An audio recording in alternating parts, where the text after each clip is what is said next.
Thousands and thousands and thousands of dollars.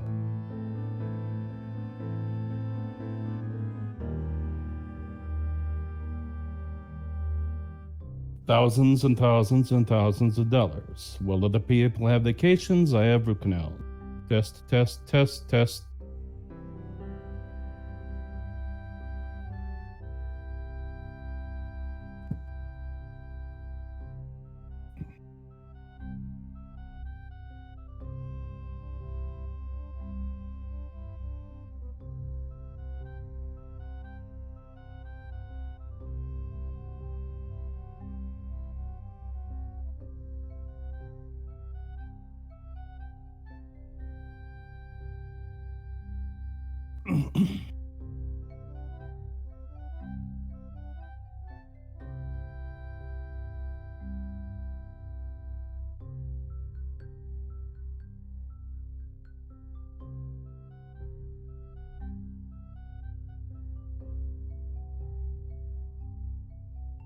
Hello? Any sound? Nope, your mic is muted.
Hello, everybody. My guy. Oh, okay, good. Your sound is working. Vern, I saw your messages earlier that you were getting that work done. Yeah, it's the other computer. Okay. The working computer. But, yeah, I did have a lot of cords and a lot of stuff all day, all over the place, so it kind of affected me a little bit for a little while, but no, this computer hasn't been a problem. Okay. All right. Well, I'm gonna go back, deafen myself, and I'm gonna go grab something to drink, and we'll hope this storm blows through without knocking the power out. Huh. You know all about those. Yeah. Well, yeah. It was cold here last night. Ah, Yeah. Put that in the computer. It's Yeah. May. yeah. Oh, I have some stories to tell you about living in Minnesota. You want to talk about Minnesota. cold in May? Yeah. All right. I'll be back in a few minutes.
Hello. Hey. Hi. You got your mic working. Yeah, I got my crown in, but with my own 2 hands, and I got my mic working. That was just somebody was on the tech. My mic would have worked. It's just that somebody was working on my new computer, and I was having to talk to him.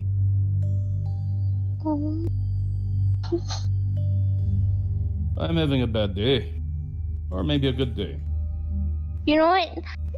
Today's gonna turn into an excellent day. You know why? Because of killing a fictional dragon? Don't think so. I was gonna more think about you're gonna finally know who your cousin is, but I guess that works too. Oh, you don't know that? You don't know this one? I've got something for you. I'm going to make my day a little bit better by tormenting you for a minute. What?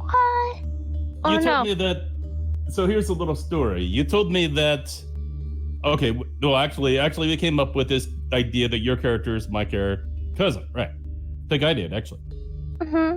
Now, for me, the first thing in my mind was, well, I'm constantly having daughters and sons-in-law in real life over and over again, back in the day for 9 years. Then I realized I can torment you because Ivy is a stage name of one of the princesses I worked with, I'm a princess. who is both my daughter-in-law and my daughter. What? And Ivy is just her stage name. So her real name is Evelina. Wow. What you know? Sounds like a nice name, no? Evelina. Yeah, Evelina. And she is, and here's the one that'll get you. She is a nationally known stripper. Works in New York and Orlando. Well, I didn't even know I was a stripper. Sheesh. Yeah, you're finding out a lot of things. of a lot of things to be surprised about. But Ivy, Evelina is really one of the most graceful people in the world that I've met out there on stage. The way she handles herself, all of that. Yeah, it's like, how do you tell the world that one of the most graceful people you know is a lesbian stripper? Well, you didn't say the lesbian part. Another thing you found out about yourself, right? Oh, I guess I'm as straight as a circle. Your whole life has been a lie. You're really this other person. So I'm a stripper. You've known me for I'm a years, lesbian, and you're really this other I'm an person. actor. Get off the internet. How Come dare back you here. assume I was on the internet? Maybe I was on the Ethernet. Well, doing all that, you were on something.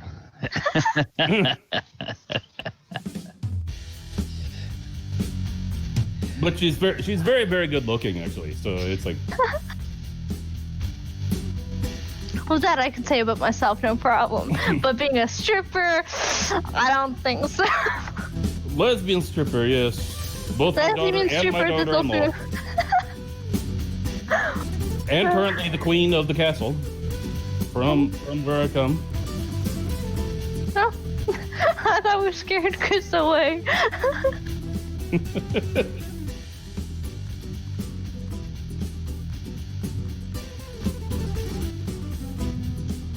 Gallibond is not making sound. I was muted too, damn. There you are. And Yes.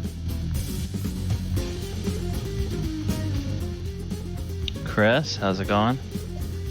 I'm alive. Not feeling the greatest, but I'll make it. Well, hopefully fighting a dragon will make you feel a little better. Yeah, there was no missing this one, so. Gypsy got her fish.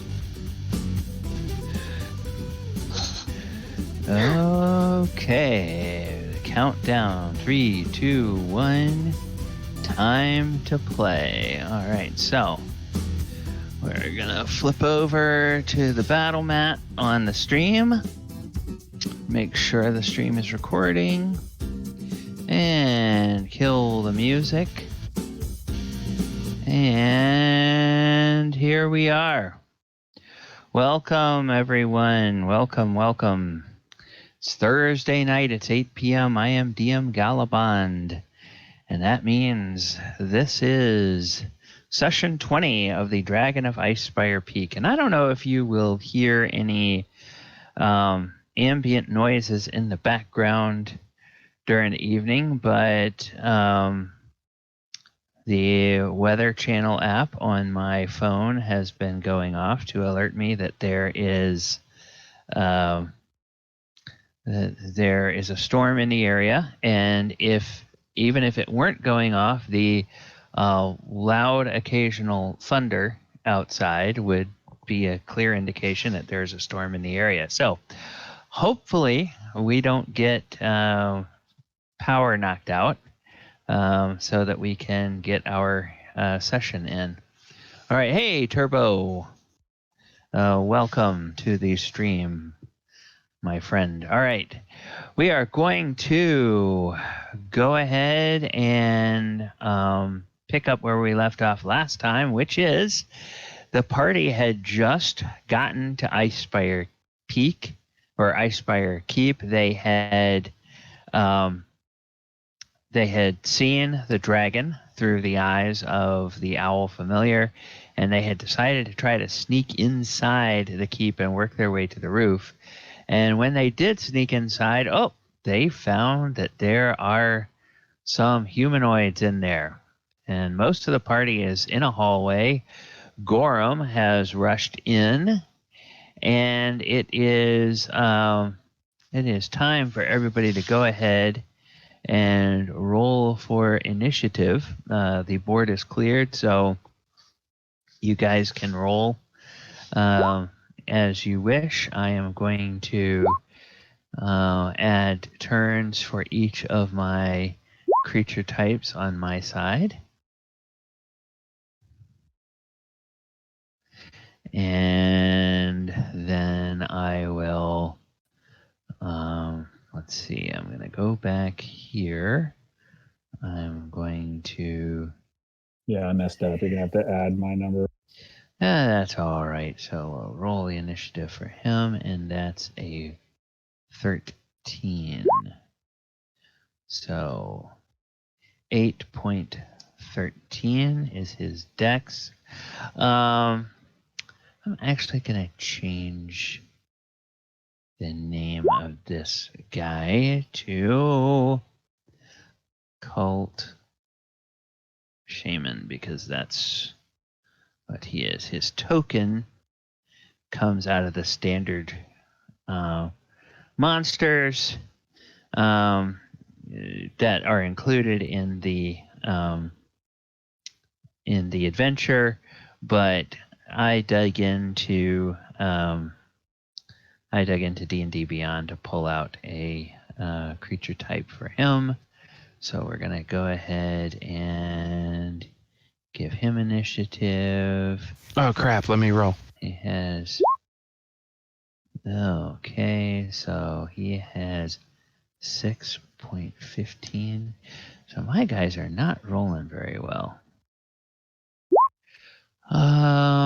This is going to be...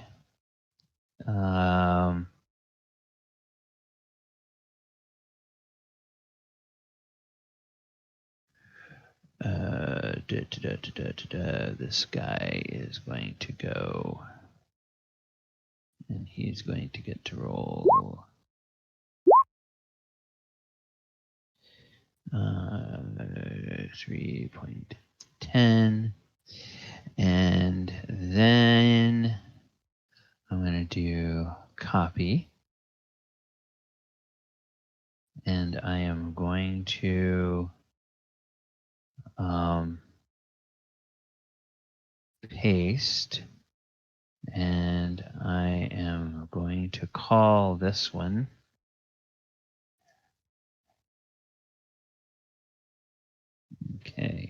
Test I'm 1, 2. going to save. Yep, I can hear you. Oh. Okay, so add a turn there, and that turn is 20.00. Okay. All right, so who did not get on the board? If you look around the battlefield, you're going to see a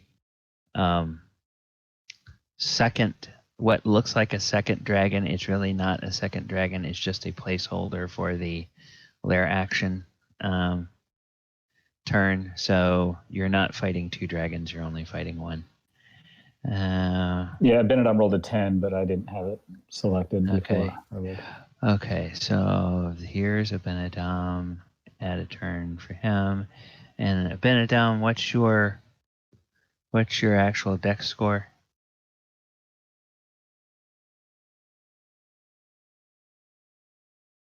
James, what's your actual dex score? Hello? It's 18. Okay. I didn't know whether you guys could hear me because I wasn't hearing anything. Okay. Mine on there, but mine's 16. Okay, let's see if we have any ties. 22, 15. Yeah, Dorzaphir, what is your? 16. 16. Yeah. Okay. So I'm gonna redo this. Okay. And all right. Do we have? Is Wesley with us tonight? Yeah. I was about to send him a message because he ran right in there like Leroy Jenkins. Yeah. Go ahead and do that. Go ahead and do that if he can make it. We'll go ahead and have him run Gorrim. If the end of the first round gets here and he hasn't showed up, we'll figure out who uses the sword. He may be running late or he may be having to work. Who knows with all this stuff going on. All right. So L. All right. Go. For the time being, I'm just going to put him there so that he doesn't. He's still on the board, but he's on the GM layer so that you guys don't get confused about what's what. Take a shot at that guy right there. What am I looking at there? What is that? He is a one of 4 humanoids. There's a half orc, 2 humans, and a mangy looking tiefling. And they are all dressed in what kind of armor are they in? They're in splint armor. They are armed with a long sword, a short sword, and a heavy crossbow each. And then back behind them, this guy, he looks like a hobgoblin. He is wearing hide armor, and he is armed with a staff. Okay. This is Okay, cool. This is tough. Okay. I'm just Thanks, on his Ivy. way, by the way. Yeah, I saw your message on chat. Thank you. I'm gonna take a double shot at this guy here. Okay. Something just happened. Was that him? Yes, it was. Okay, I'm going to go ahead and put Gorrim back on the layer, and then when he gets in roll 20, he can roll initiative for Gorrim. And Should I just slot wait, him or- in. No, go ahead, because I doubt he's gonna. What are we fighting? Beat you. Same guys you ran into at the end of last session. We just started the top of the first round. Okay, 26 and 24. Wow, 2 hits. 11 and 8. Okay, so. I thought we rolled initiative last week. No, we didn't. No, we didn't, Wesley. Okay. Gorrim had, I believe. No, you just ran in the room. We didn't. We ended when you ran in the room. We didn't roll initiative till the on. But it is called taking initiative when you do something like Yeah, that. you took initiative. Yes, that you did. And then I'll just slot you in because I learned a trick from somebody during the week. That means I don't have to reset the order every time we add something to combat. I can just shift things around. All right, so drag and drop. Yep. So that was L. Have you used up all your movement, or did you want to move somewhere? Yeah, I'm trapped here. Okay. All right. Well, Wes, if you can, click your token and roll initiative, and we'll see.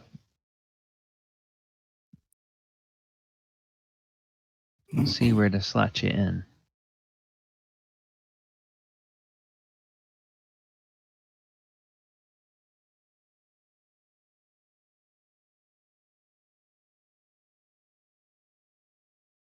Okay, well, while we're waiting for him, Finn, I'm just going to... there we go. See, last week I rolled a 20-something before we started. Right before we ended, I was the only one who rolled. Well, it's all good. We can find out by scrolling up. Now I got to go dead last. No, you still get to go before the dragon, so... That's perfect, actually. You want to go right before the dragon. So. Well, you rolled a stealth. You rolled a 22 stealth. No, that was Finn. Never mind. I don't know what you rolled last week. Okay. Finn, your turn. Let's go. I know how to use roll 20. On a failed save, the 15-foot cube originating from you.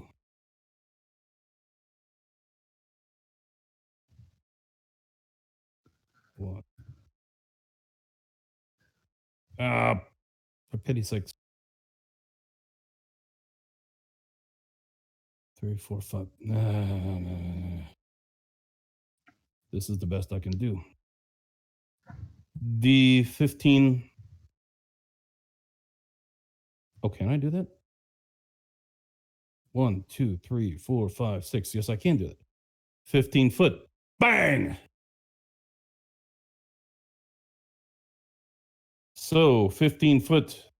You know, the thing that's screwing me up is this guy is in the middle of the line here. Oh. Yeah, okay.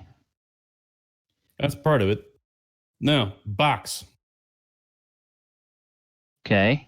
Finn is not fooling around. So 15-foot box going. He's in a corner. He's in a corner. So you want... I think it is 15 feet. You want a box like so? Is that what I'm getting? That's it, yeah. Okay. And what's happening inside that box? Rock and roll.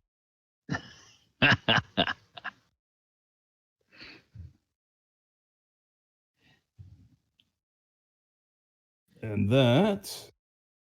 Did he bring out his Angus guitar?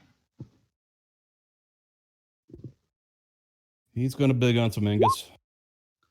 Yeah, there we go. Okay. DC 15 con saves from these 3 guys. Okay, so I'm just going to do 3 of those. 1, 2, 3. That's 1 save for the guy right in front of you. That's another save for the guy in the other corner and the guy in the back. Oh, the guy in the back Blows it. So 8. Oh, 6 and 8, 14. 14 total points. So this guy takes 7. This guy takes 7. And this guy takes 14. And I Lost it think in somehow, hang on, I think somehow yeah, I didn't give that guy the damage from the second shot that L had. So he's got a few less hit points than he was just showing. All right, and then this guy, you're pushing him straight back. Boom. And he's prone, right? Or is he not prone? I forget whether Thunder Wave just pushes him back or whether it knocks him I have it prone. open. Non-successful save. Isn't.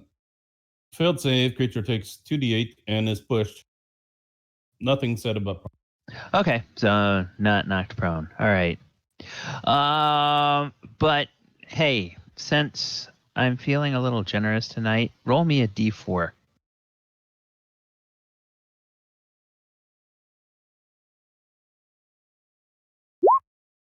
Okay, he takes 1 additional point of damage from getting slammed into the back wall.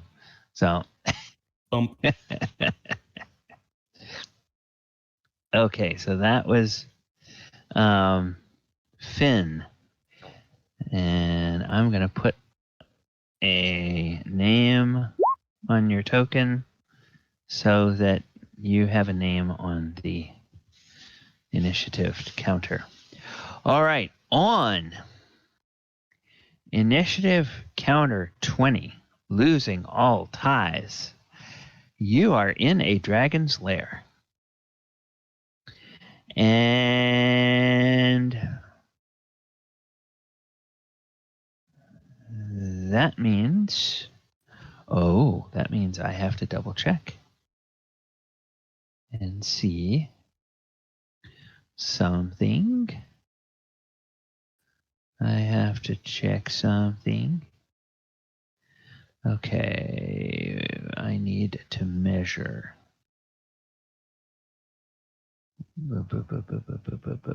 Oh, nope. Okay, never mind then. Nothing happens.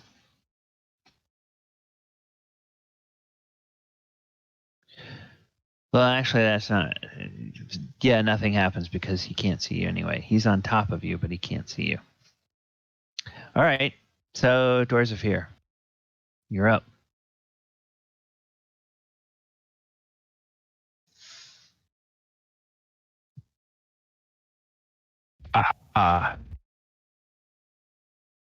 Yes. Let's see. It's a full house in here today. I think I'm gonna cast Firebolt at if I can get around the corner, I'll take it at the one right in front of Finn. Okay, you'll need to move in to do. You'll at least need to move into the doorway to be able to see him. But say right there. Yeah, you can see through the door and attack. You could attack him or him. Let's go after the big guy. He ain't been hit yet. I'm gonna go after the big guy right there. Just Okay. I can. Okay. Yeah. Not with that. Yeah. AC 8. Yeah, that's not quite gonna hit. I'm gonna move back. Okay. And hide. All right. So go ahead and make your check. There we go. Oh, nice. Yeah. L, you could have sworn that that Dorzaphir was just there, but now like the hallway looks like it's empty. I still smell him. Okay, Hyza, you are up.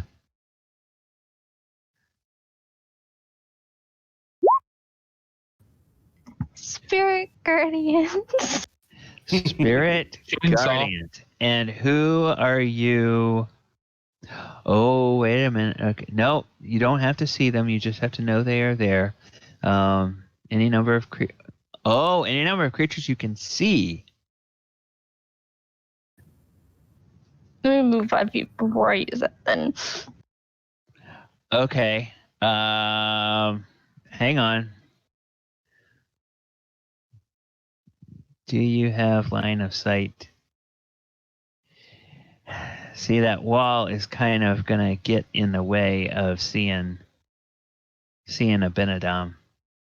So actually, no matter which square you're in, there's gonna be one of your teammates that you can't see, at least. Sorry, Vinny. That's solid. Okay, all right. Well, this should be interesting. I am going to go and I'm going to give you a 15-foot aura. Okay, so, all right, now,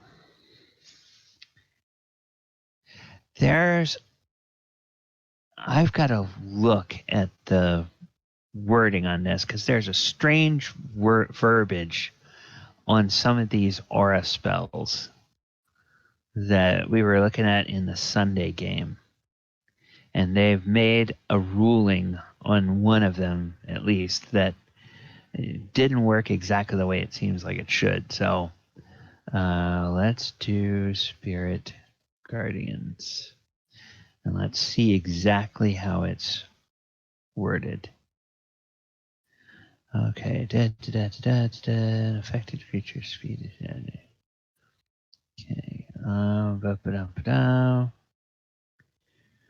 The creature enters the area for the first time on a turn.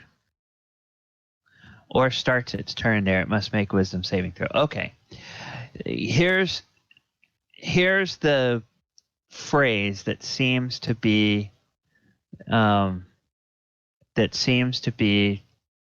something they're interpreting in a very specific way at Wizards of the Coast. When the creature enters the area for the first time on a turn, if the spell has that verbiage in it, then the damage does not apply when the spell is cast. It has to be the creature either moving into that space or starting its turn within that space. So,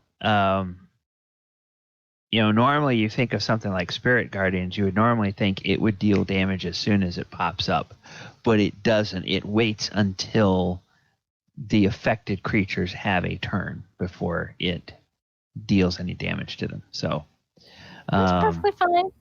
okay, all right. Okay, and Abinadom, you don't have a name tag on you either, do you? So we're gonna do this Abinadom, so that you will have a name on initiative. Okay, so that was your 20 feet of movement and my action. Yeah, so this guy here, when you move out of his threatened range, he's going to make an attack on you with his longsword. 15. Now, does that hit? Nope. Okay, then he swings and misses. All right, Abinadom, you are up. Now, I'm going to say that you can get into the doorway, and since you're not fully in the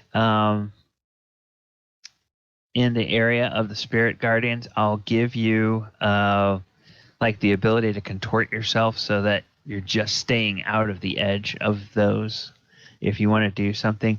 But if you move into the room, you will be going through the Spirit Guardians, and because she couldn't see you when she cast it, you would take damage from it. So yeah, and so would Bandit, which kind of ruins my plan, but oh well. All right. 5, 10, 15. And I'm going to shoot this guy with my longbow. Okay.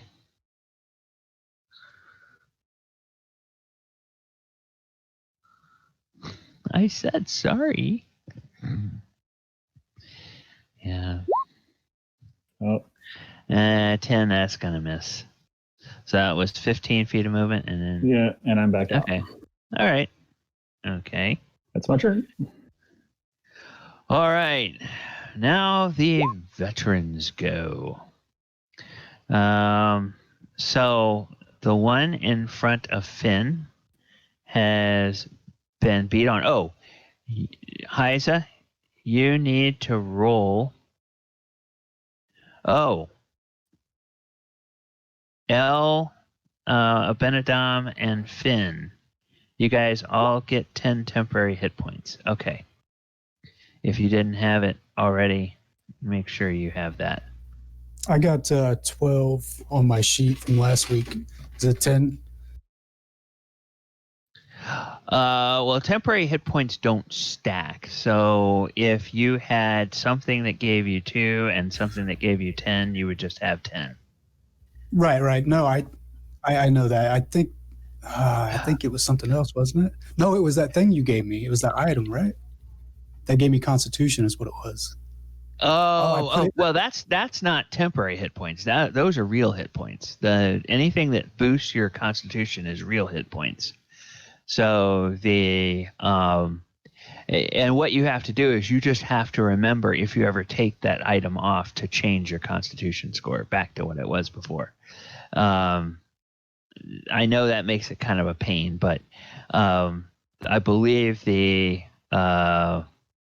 10 is from the Potions of Heroism, right?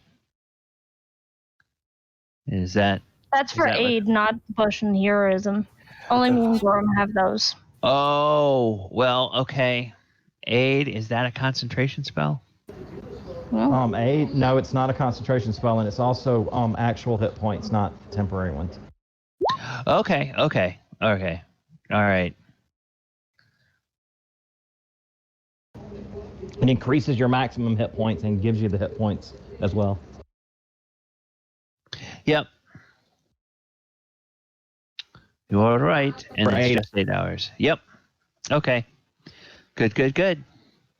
So strike all that nonsense about temporary hit points. I always heard it as temporary hit points, so that's my bad. Okay. You should give yourself just your temporary maximum is 10 higher than your normal maximum. And until you take damage, you're at that maximum. Okay. Back to our regularly scheduled veteran attack. The veteran is going to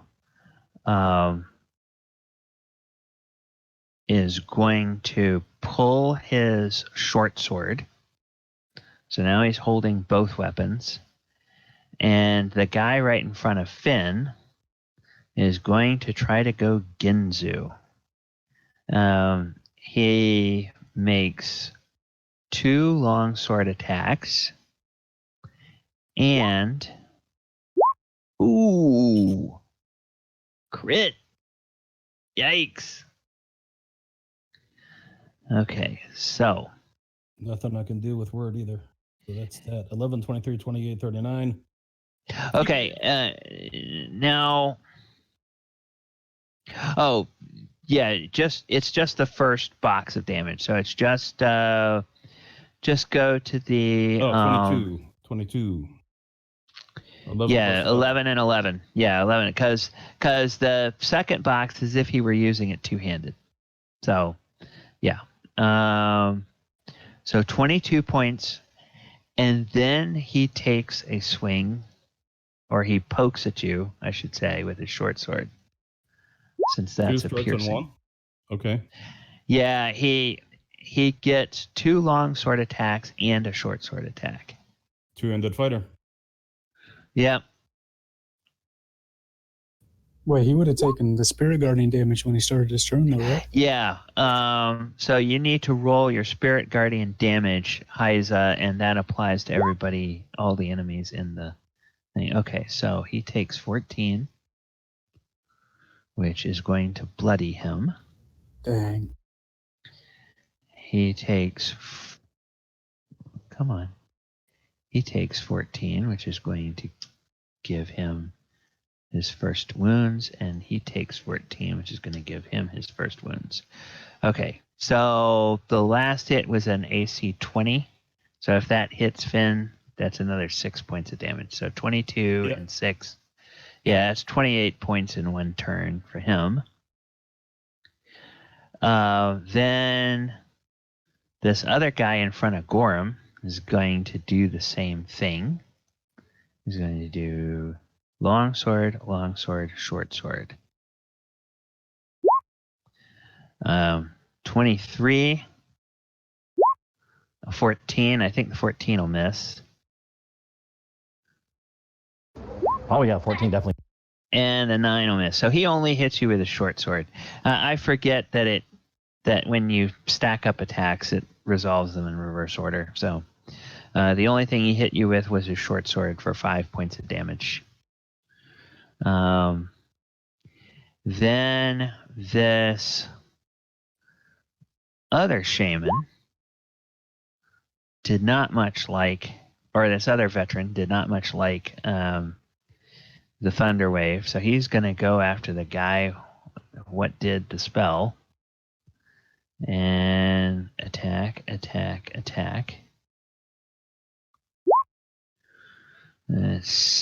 22 for 6. A 20 for 11. Oh man, and another crit. Jeez. Finn has taken 2 crits. 17, 29 at -9. Oh, okay. So Finn is down.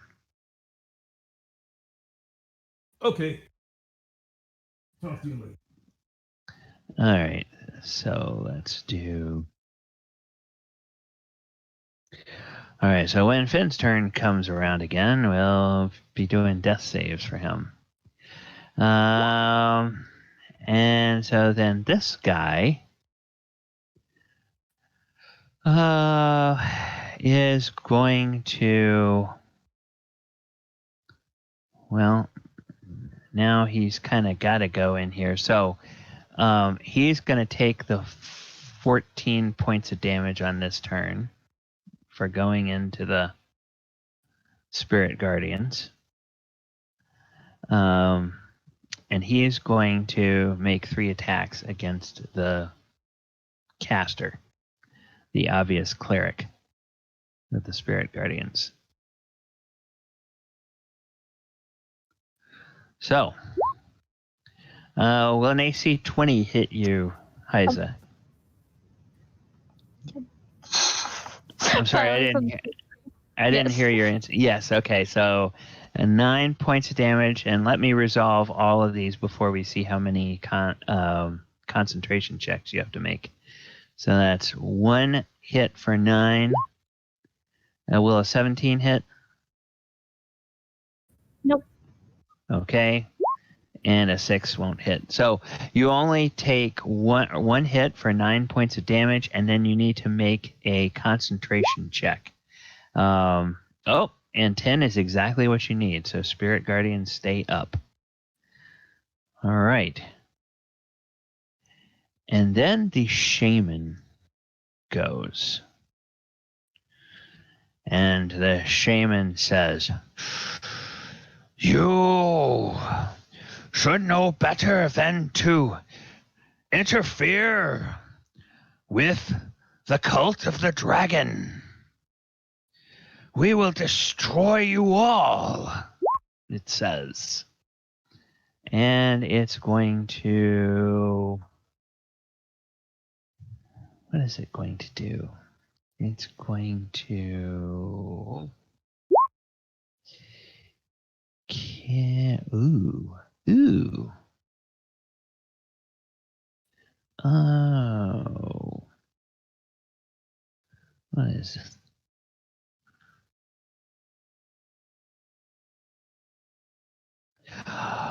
Okay. That's nasty. That's nasty. But they are a He gets hit with guardians, right? Yep. And I think, did I already give him damage for that? Yeah, I did. I gave him damage for that. He's actually going to target the spellcaster as well. The cleric. And he's going to cast one of his big guns. He's going to cast... oh, dang it. That didn't show up. Oh, that's why it didn't show up.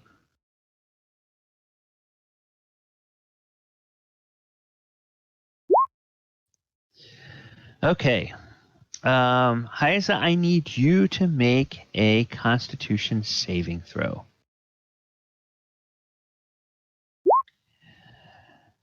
Ooh, ouch. Okay. 8. Nope, that's not going to beat the DC. Okay. Ooh, my friend, I'm afraid this is going to hurt. As a wave of necrotic energy surrounds Hyza and just begins to suck the moisture out of her body. And she starts to basically dehydrate and become a living desiccated form right in front of you. Oh, 50 points of damage.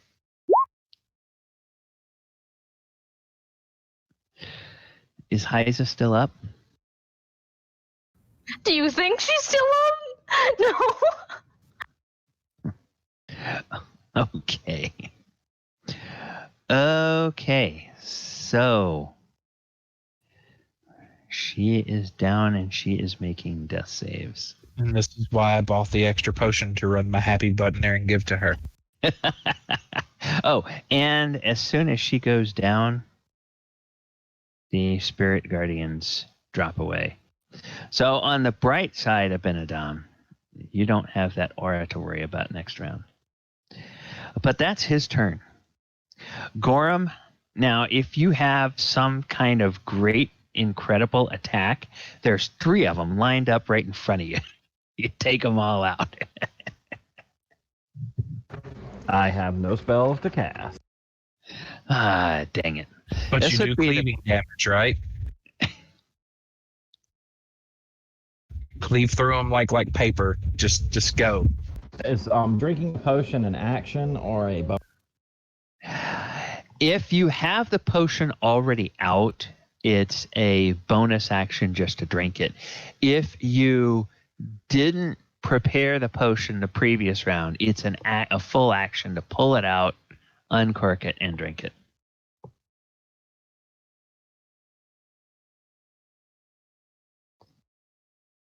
So as a fighter, if you have your, your action surge, if you do that, you could take an action to down a potion and then use your second action for an attack.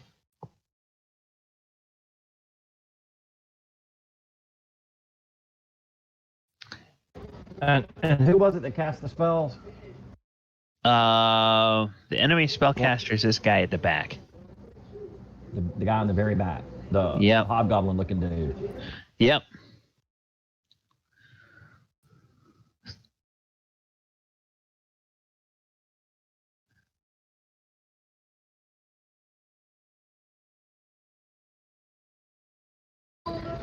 Can I stand in the same square as Hyza?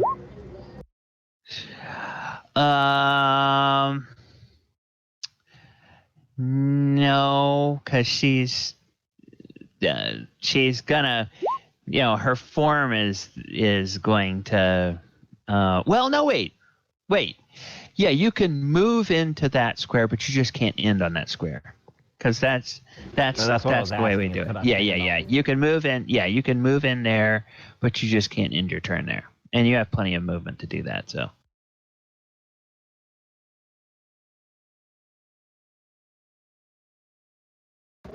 And who is this guy right here? That's Finn. Okay, That's the what I bard. needed to know.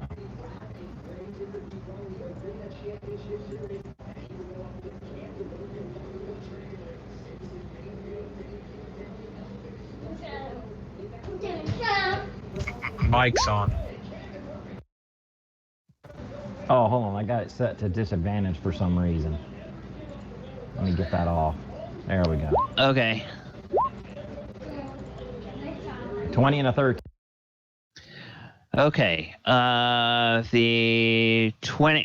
Who are you hitting first? This the 20 will hit. The 13 will miss. Oh, okay. This guy. The spellcaster. Okay. Yeah.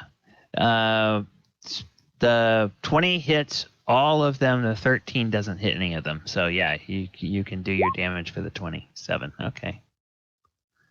And of course, the one time I need to roll high, I roll a stinking one. Okay. Well, at least that's damage. Anything else? I'm trying to decide if I want to burn it right now. I don't think I do. No, I'm not, because I'm going to wait till I got the potion in me. Yep. Okay. Then, in that case, the very last thing of the round that happens is the dragon will move 50, well, 45 feet to here. Whoops.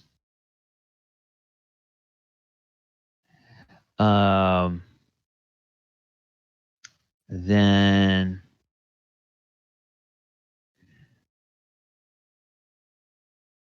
yeah, 45, 60 feet to here. Okay. He's got a fly speed of what? I think he's got a fly speed of 80. Yes. So. What is this? A building got a roof on it? Yeah, he's up on the roof, so he's got to come down. He basically flies down like this, appears here, and then comes up here, and he bellows and roars, but he cannot get down that corridor. And he is a little annoyed about that, but that's really all he can do this turn. Gorm says, I'm busy right now. I'll be with you in a minute. All right, and we're back to the top of the order, back to L. This is a tough spot. Oh, God. All right.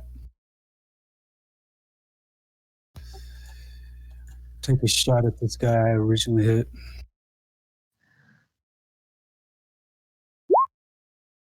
That'll hit for 11 points of damage. Ooh. He's still standing. Damn. Again. But he may not be able to take another shot like that. Oh, that'll hit. How would you like to kill him? Just peek in and take him right between the eyes. Okay. And I'm actually going to blow my action surge. I think I have to. So, I'm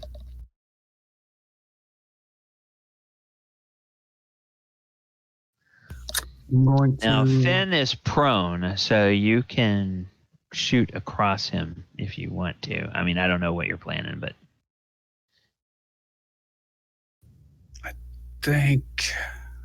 Let me see. Which potion do I have? There are thunderclouds developing outside, so if I suddenly cut off, that's what's happened. Yeah, and I was telling them before we're having storms here, so... Did we not hand out the potions? We did. Oh, I got the cold resist, not one of the healing ones, right? Shit. Okay, I guess I'm attacking. And you said I can. Oh god. Yeah, you can see this guy and Finn is laying down, so there's no cover. So can I shoot from here around the corner, or do I need to step in? You Hyza's down. You can step in because her spirit guardians aren't up. I'm not worried about them. If I step up here, I'm stuck, and I'll get opportunity to attack if I back up. I'm actually going to do this. I'm going to go diagonal to Finn here. okay? And I'm going to take the attack of opportunity to go back in this corner. Okay, he will swing at you with a long sword as you go by. AC 9, that's a miss. And then I'm going to shoot the hobgoblin twice. Okay. Or try to 13. That is. Oh, that's not. The 13 won't hit. The 22 will definitely hit for 11. Okay, so then.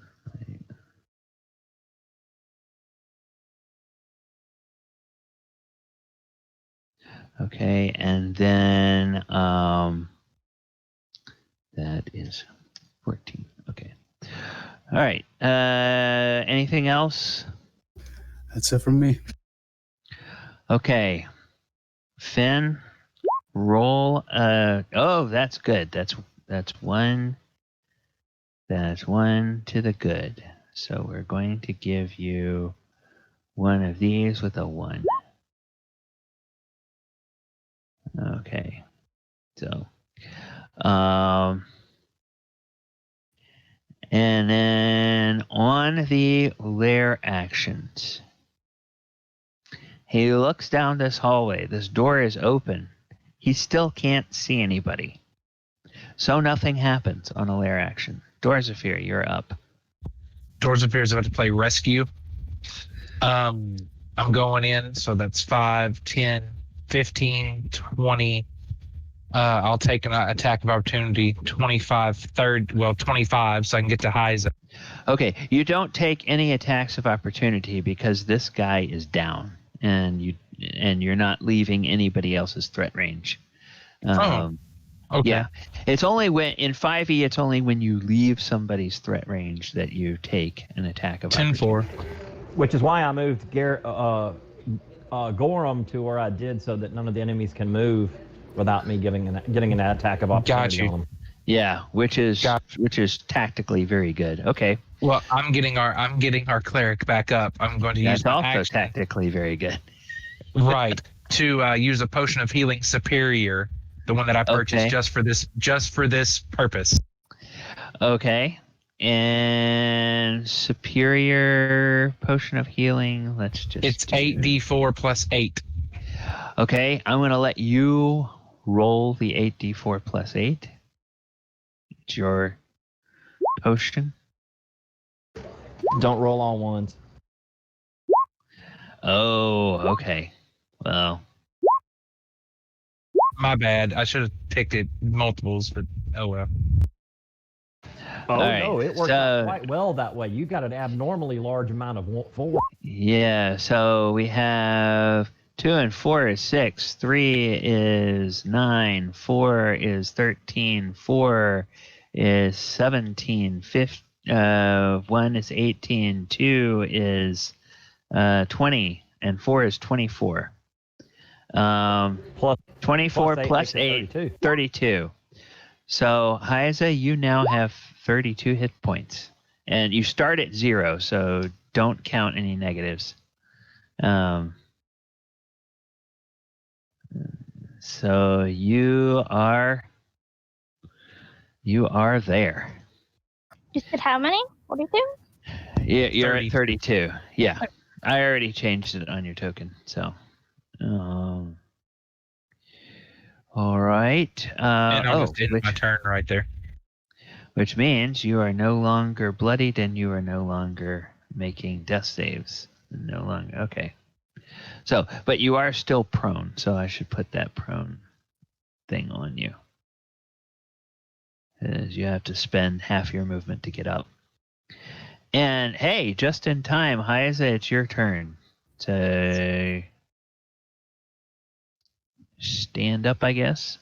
Yes. And then I'll take half my movement, but I'm not going to move. So. Okay.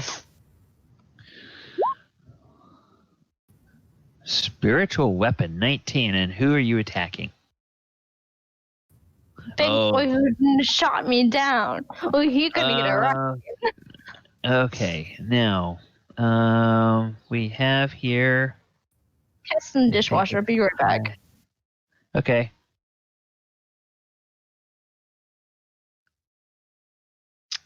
There we go. Boom. Speaking of making things for just such an occasion,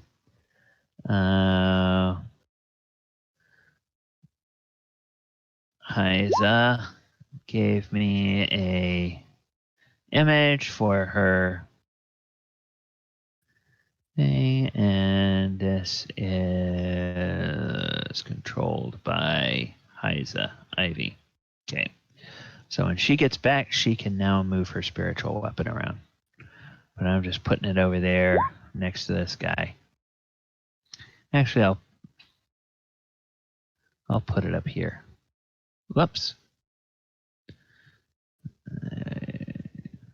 There. Do that. Okay. Abinadom.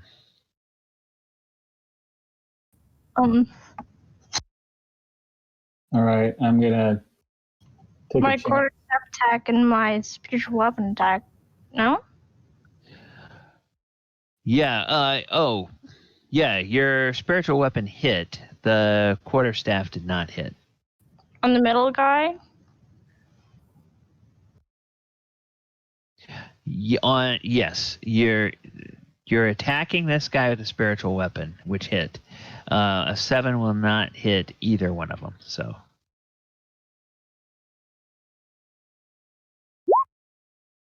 I'm going to take a chance and hope that... okay, hang on. She needs to roll damage. So go ahead and roll damage for your spiritual weapon.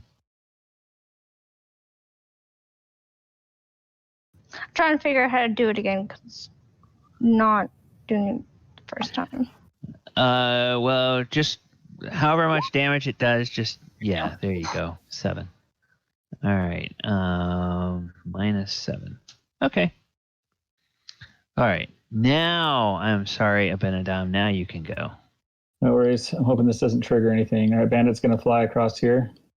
Super fast. Okay. Hopefully Dragon doesn't see him. 5, 10, 15, 20, 25, 30. The dragon's turn, and he wasn't holding an action, so. Okay, good. 40, 45, 50. He's going to harass this guy. And then... Can you ping the guy you're trying to harass? Yep, this guy right here. Oh, okay. All right. And then I'm going to come over here, step in here, and I'm going to cast Ray of Frost at this guy with advantage.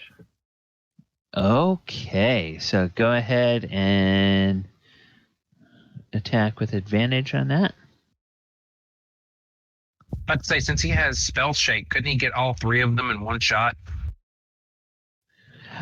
Not spell shape. You'd need you'd need multi spell for that. No, Dorzaphir, before you ran in there, I was just going to go in there and launch a fireball, but I can't protect all of you, so that was one too many. Yeah, we're all messing up your plans tonight. Yeah, it's because I rolled bad, so yeah, everything I'm trying to do. Okay, that will hit. I'm sorry. -14. Okay, 2 things happen. The first thing is he is bloodied. The second thing is he is slowed because of the effects of the Ray of Frost. And I'm going to step out of his line of sight. Okay. All right, now the veterans. Oh, they see. Now we still have a smorgasbord full of enemies. And clearly, a lot of them are dangerous. So the first thing that's going to happen is this guy is going to go after L. He's going to move over to L, and he's going to make 3 attacks because you're shooting at his boss, and he doesn't like that. If you shoot his boss, he won't get his bonus this year. And damn it, he's missed his bonus 3 years in a row. He doesn't want to miss it again. Second So- two both hit.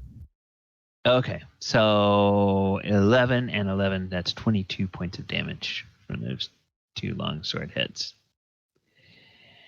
Then this guy is going to... Dorzaphir, apparently he just thinks... He may not think you're as dangerous as you might be, but the caster is back up and the caster needs to go down, so he's going to attack the cleric again. 3 times. Short sword, Lovely miss. hit. 16, will that hit? Nope. Okay, and 11. Okay, so swish, swish, swish. Misses. And then this guy is going to turn around and attack the dwarf.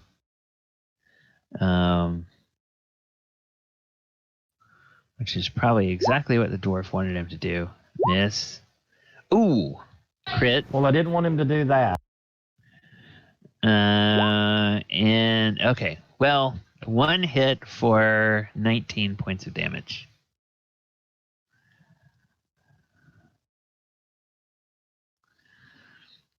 So you're still doing okay, Gorrim? Oh, yeah, I got 40-something hit points left. Okay. All right. And then the shaman, he's like, oh, well. And he says, you will not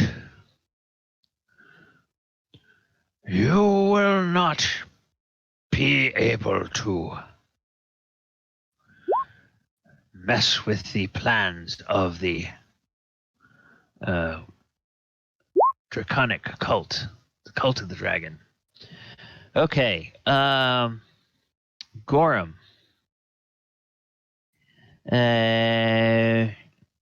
Need to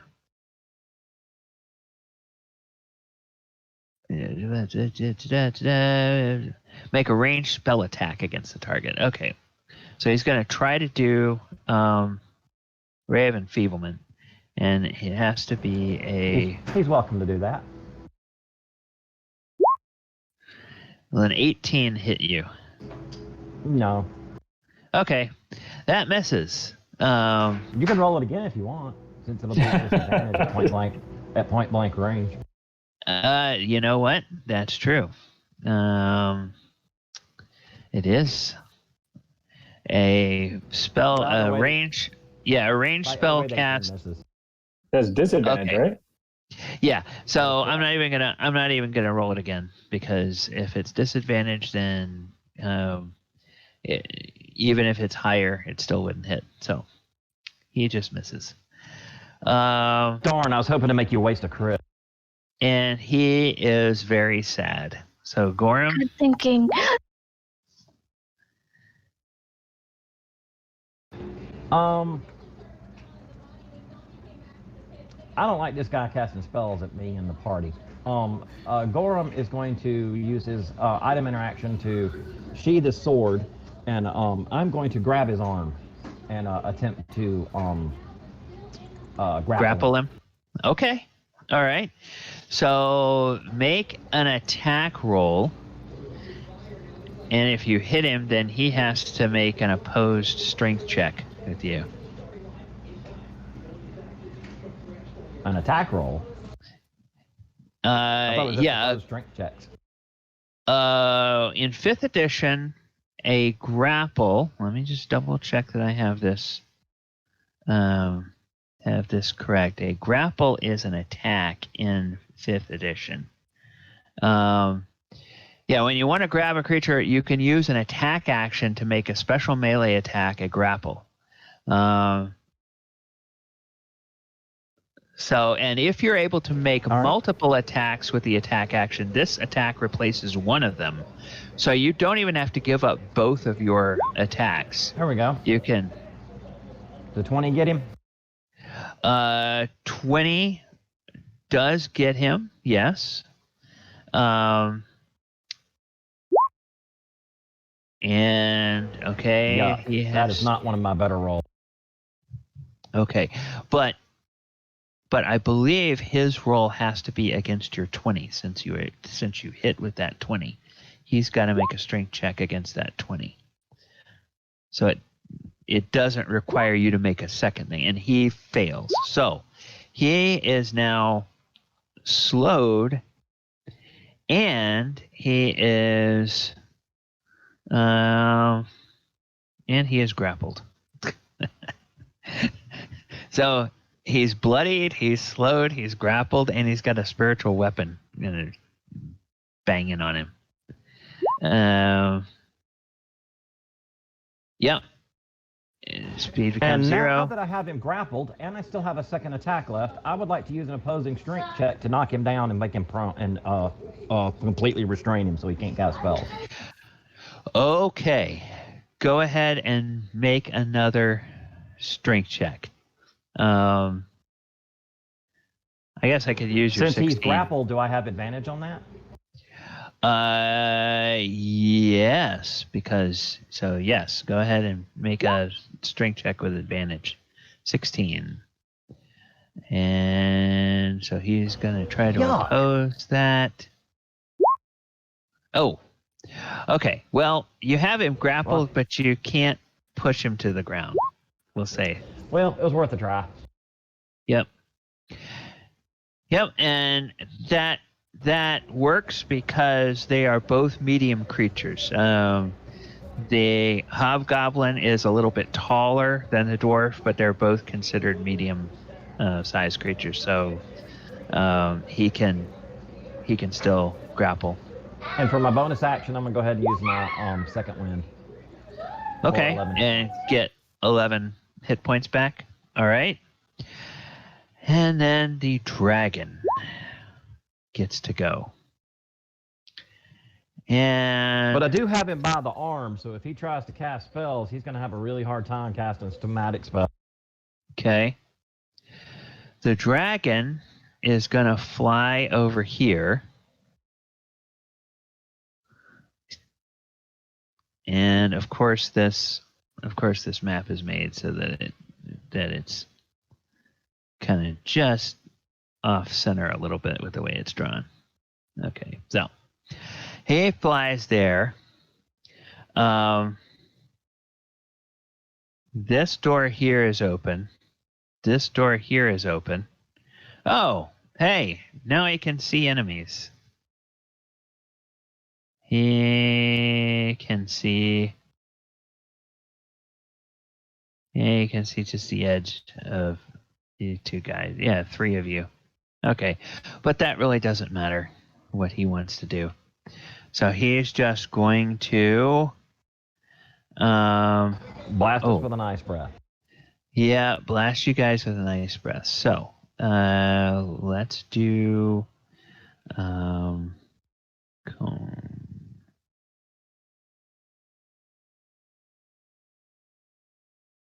I started to take my first attack. Instead of attacking the guy, I started to go ahead and drink a potion.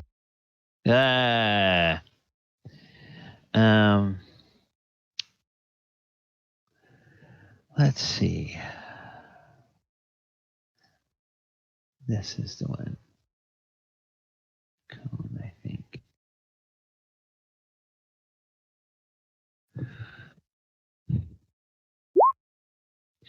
All right.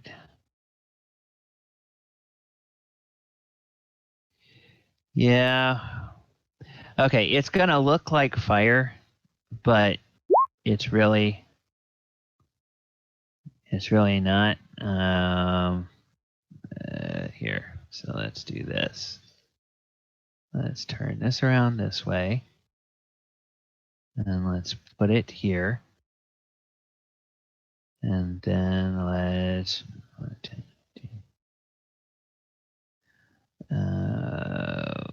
so let's see. No. It comes out of his mouth. 5, 10, 15, 20, 25. Oh! 5. Is that right? Is that 30 feet? Yeah. Oh, man. Ooh. So, who all is in that I thought it started in cluster? the square in front of him. So that Maybe his buddies. Yeah, okay, yeah. Yeah, I think that will. So, and then I'm going to take this and I'm going to just put it to back so we can see everybody that's there. Ooh.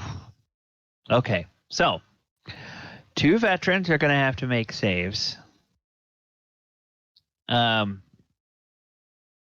Finn, that's going to be an automatic failure on a death save. And then Gorrim, you'll need to make a save as well. So let's see. What's the DC? His spell save or his breath weapon save DC is 15. Awesome. I made a 17, so I should be good. Yep. All right, so that's an automatic. Unfortunately, I haven't drank my potion, so I wouldn't take quarter damage. Yeah. And then I need to roll damage for this. The damage is, Jesus Christ, 42. Whoa. Meaning the life, the universe, and everything. Yeah. Even a young dragon gets 10d8 cold damage. So these veterans, they're making that con save. Let's see if they can make con saves. 1, 2.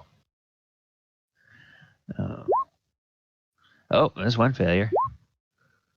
Yeah, 1 success. Okay, so this guy here, he bites it. He becomes a popsicle. This guy here takes 21 damage. Whoops. Then the question is, Finn, what's your actual total hit points?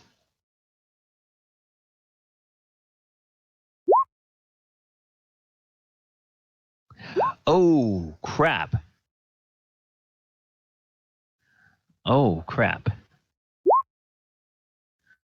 Well, for the moment,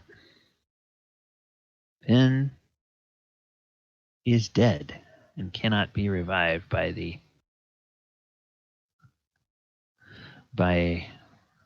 a potion. It will take more than a potion to bring him back. Oh, that sucks.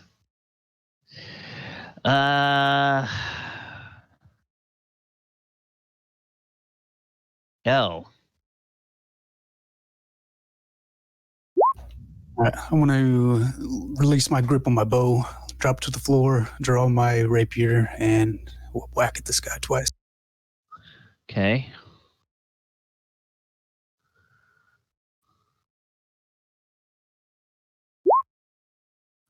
$20. That'll hit. 25. That'll definitely hit. So 2 hits. 6 and 6, 12. Ones, really? Oh gosh. And it's actually second win. Okay. Second win, you get 14 points back. Okay, Finn freezes. Lair action. Oh, hey! He can see you guys now. So what are his lair actions?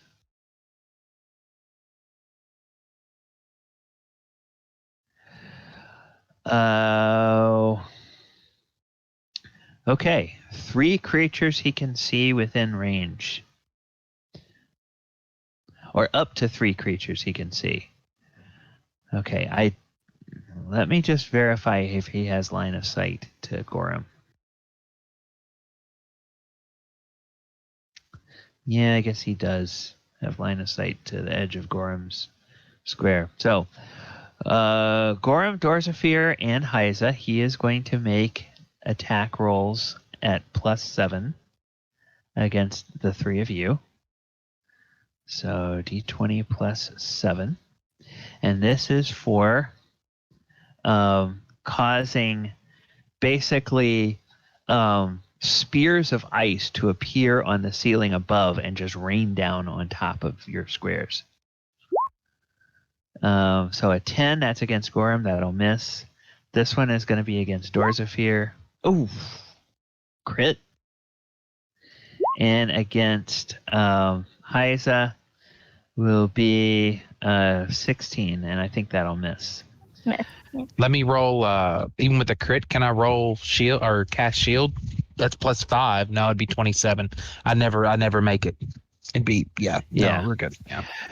Now, do you have that reaction to uncanny dodge? That's right. I can take half damage. Yeah, I'll take uncanny dodge. Okay, so now, I'm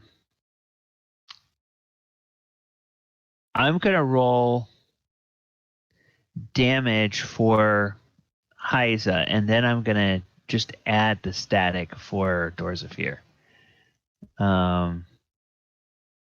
And then, of course, Dorzaphir, you half it. So for Hyza and Gorrim, you guys will take half of 3d6. So you'll take 7, and then half of 7, which is 3. And then Dorzaphir, you'll take 7 plus, because it was a crit, plus 18. So that would be 18 and 7. That's 25. Half, you'll take 12. Thank goodness. Of the uncanny dodge. But yeah, that's the dragon's lair action. Dorzaphir. Oh crap! There's a dragon out there, and he appears to be mad. I can't get Finn up. I have nothing to get Finn up with. Sorry, Finn. Maybe Hyza can help you. I'm gonna take out this. He has the spellcaster held, right? Yeah. I'm just gonna shoot him and take him out, because not only that, he's within 5 feet. It should be sneak attack on him. So I'm just gonna shoot him right in the face with my crossbow. Okay. And you have advantage because he's got him grappled. Oh, wait a minute. No. Okay, hang on. If you're trying to attack, that's going to cancel out because... No, okay. No, wait a minute. If I have advantage on the attack roll, with a finesse or ranged weapon, it automatically gives me 3d6 to one creature you attack with the finesse or ranged weapon if you have advantage on the... Yes, and I was about to say, because I forgot, he did not make him prone. And this is a good thing he didn't make it prone, because ranged attacks against prone targets normally have disadvantage. So... but because he's still standing upright, you do get the advantage. But since you're next to an enemy, is that at a disadvantage? I don't. I'm gonna just double check opportunity attacks. I don't think that in this edition they get opportunity attacks. Well, I didn't move. No, but it makes you at disadvantage because there's... No, but you're at disadvantage. Yeah, you're at disadvantage because you got an enemy right next to you. Yeah. Okay. So yeah, your advantage cancels out. But because Gorrim is within 5 feet of your target, you would still get sneak attack if you hit. So just roll once, and if you hit, you get sneak attack. Why do I keep rolling 8s? Oh my god, it's driving me nuts tonight. Okay. Yeah, that don't All count. right. Same here. Yeah. I roll an 8 Hyza, for an attack. Goodness gracious. you are up.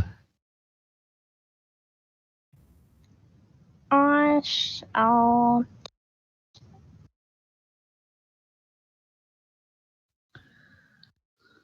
You can move through my space. Yeah. No, I had it on my ruler instead of my actual mouse.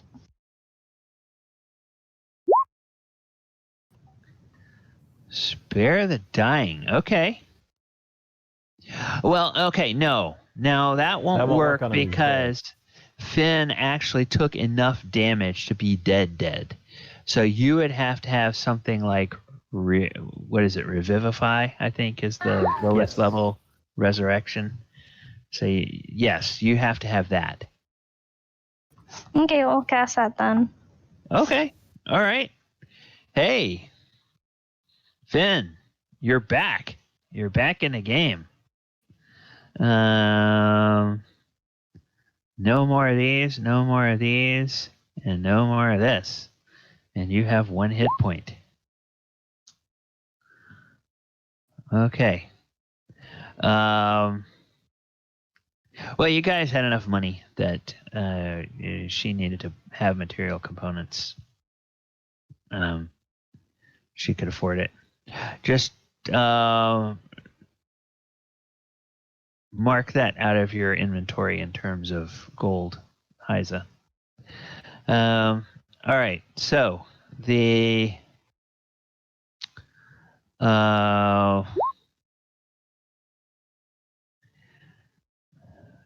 that was Hyza. Abinadom, you are up. And my spiritual weapon will attack Hobgoblin. Oh, okay. Sorry. Okay. I absolutely forgot.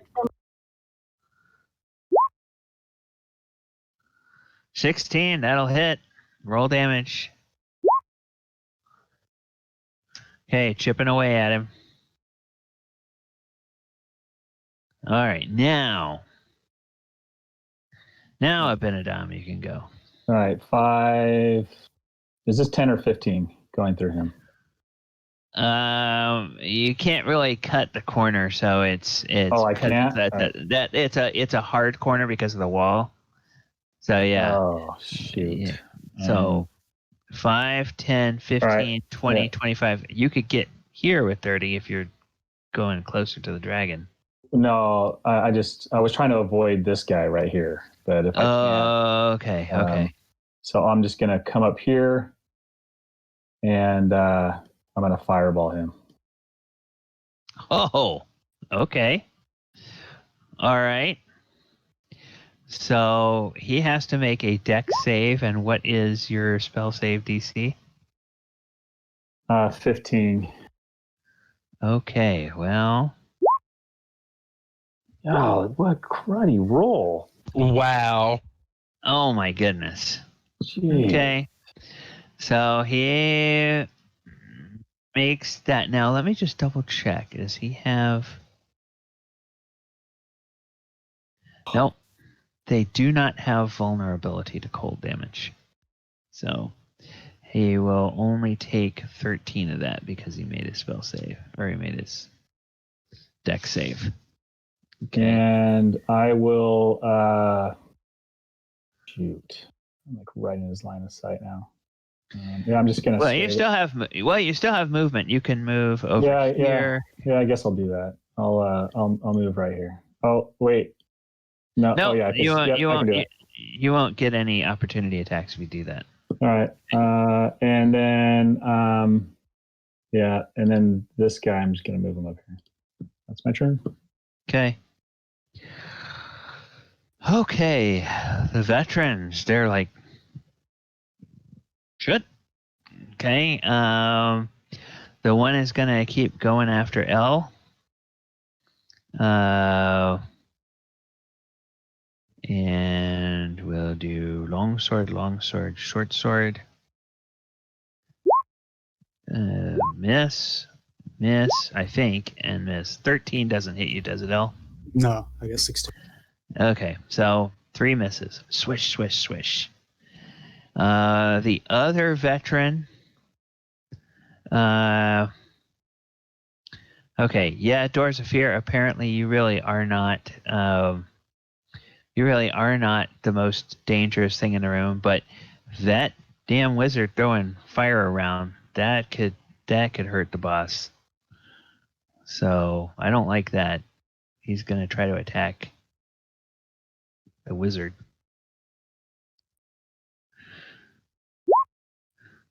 Ooh, 23. And that'll probably hit Abinadom.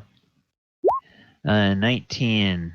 Now, Abinadom, do you have shield?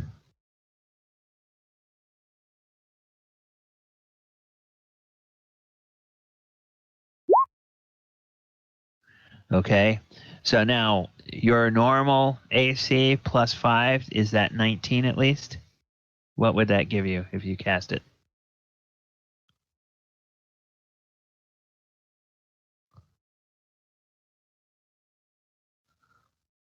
I'm not hearing you, James. Oh, sorry. 17 plus 5. Yeah, okay. Well, 17 plus 5, that's 22. So it won't do the short sword, but it will block the long sword, and then, yep. So you only take one. You only take one 8. hit for 8, and I'm gonna put this on you until the end of your next turn, so that we know that you now have. We're gonna do /22. Okay. Oh, you got it. Okay. Yeah. So that's more for my benefit. Yep. Than yours. Okay.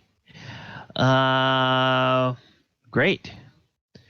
The shaman, then. What will the shaman do?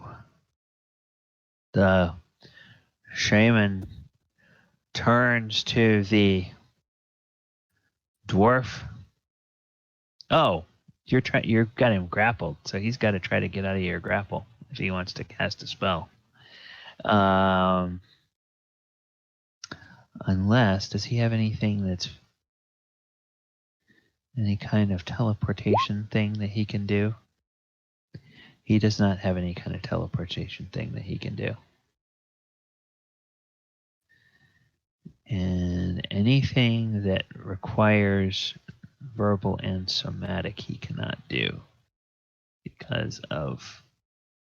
I just want to double check if any of his stuff is verbal only. I don't think it is. I think it's all... Yep. Okay. So he can't cast a spell. He's just going to do a... He's going to try to escape from your grapple. And he fails.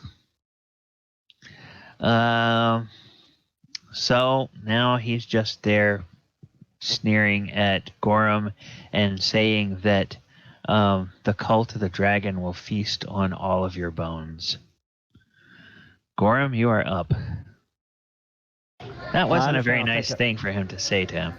Say to you. I understand that he'll get an attack of opportunity, but I would like to, since I have him grappled, I would like to drag him with me, which will reduce my move speed by half. And I'm come over to this door and kick it closed. Okay. So the veteran will turn around and try to take an attack at you. AC 20. I don't know if that'll hit or not. Nope. Okay. And you drag the shaman with you over there.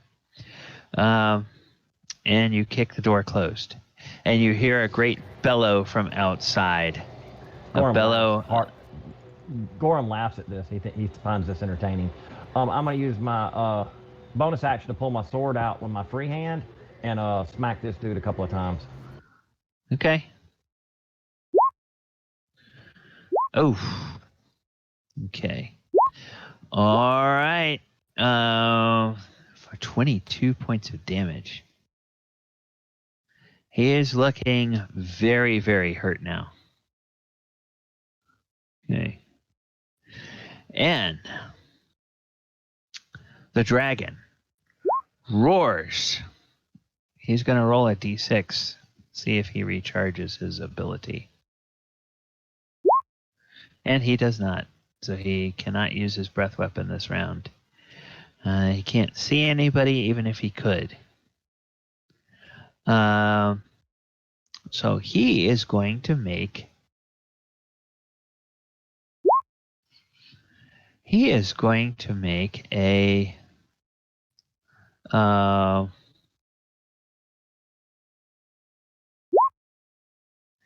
he's going to make a claw attack at the door.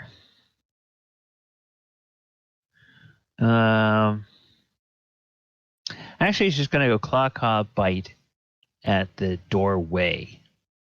Door frame, anything. He's trying to get in there. This is an old building. It can't be that sturdy.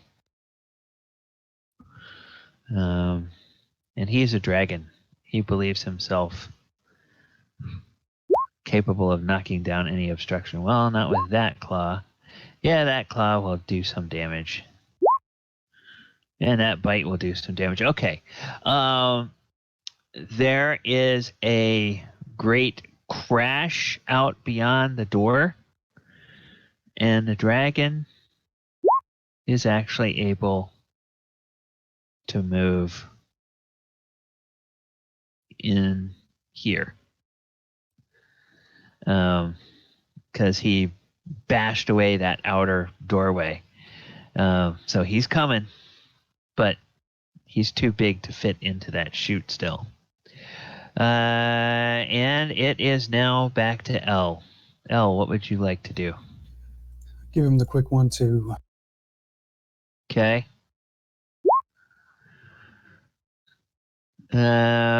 One attack will hit. The 15 will miss. So all right, let me. There's.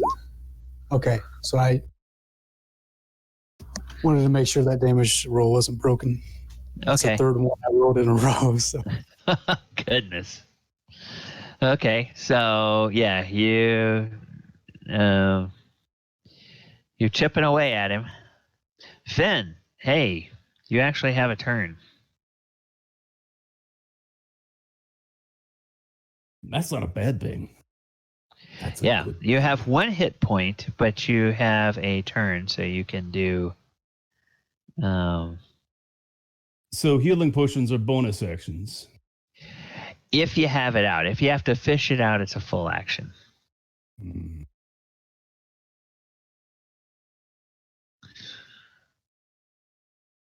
Now, you do have a very injured spellcaster right there that you might be able to finish off with either an attack or a spell. If Yeah, you but wanted to there's take one the other chance. thing. So I see another thing that can be done real easy too. I don't know whether my potions are considered away or with right now. If you didn't have it in your hand when you fell, which I don't think I didn't hear you say you did, then it's going to be an action whether you have to pull it out of a belt pouch or pull it out of your backpack or whatever. All right, I got another crazy little thing. If I'm here, do I see that guy?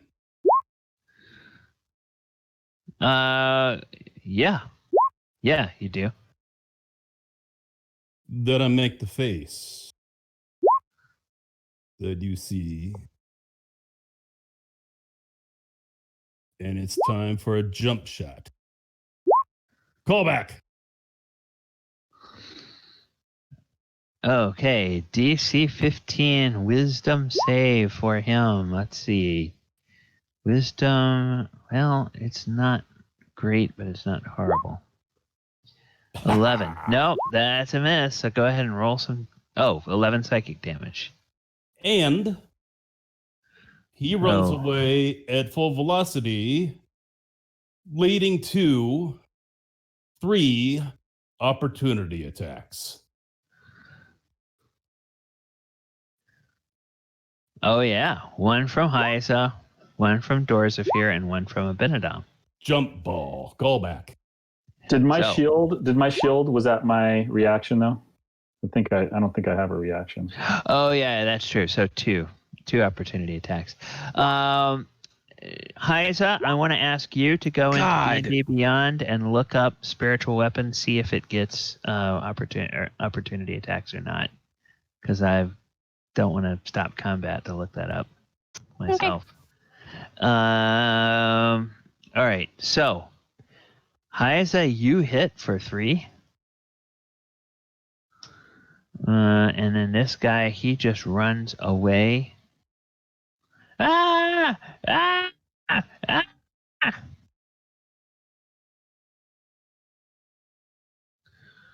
And he cowers in a corner.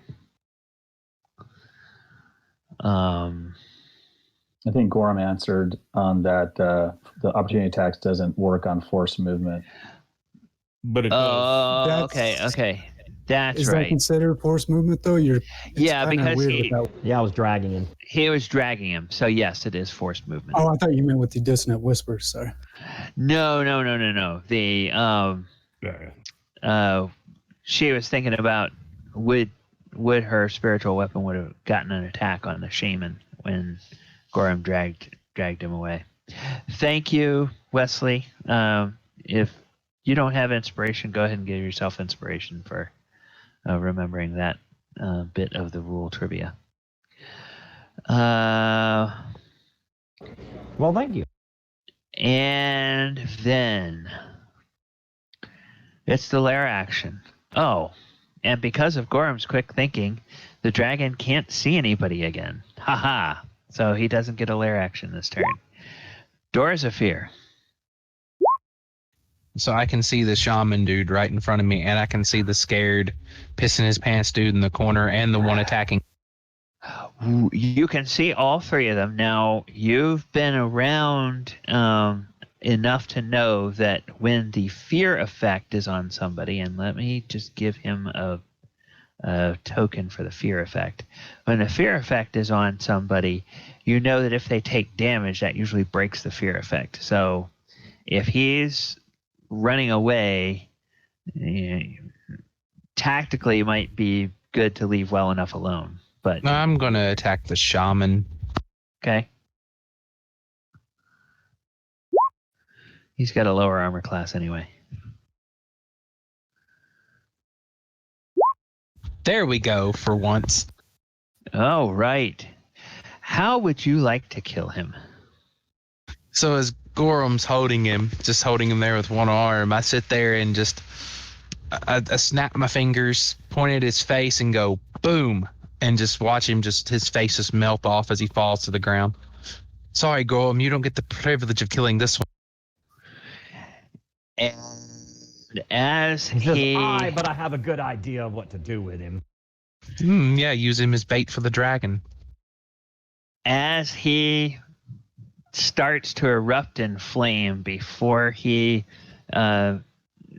pain gets too great that he can't do anything but scream, he yells out, "Tiamat will consume you all! The cult of the dragon will rule Faerun!" And he falls over and he dies.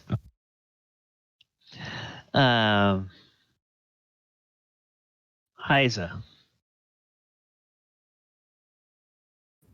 I'll move my spirit weapon 5 feet and attack the guy up in the corner. Okay, the guy that's afraid. Ooh, and she critted. Oh, nice. Oh, how would you like to kill him?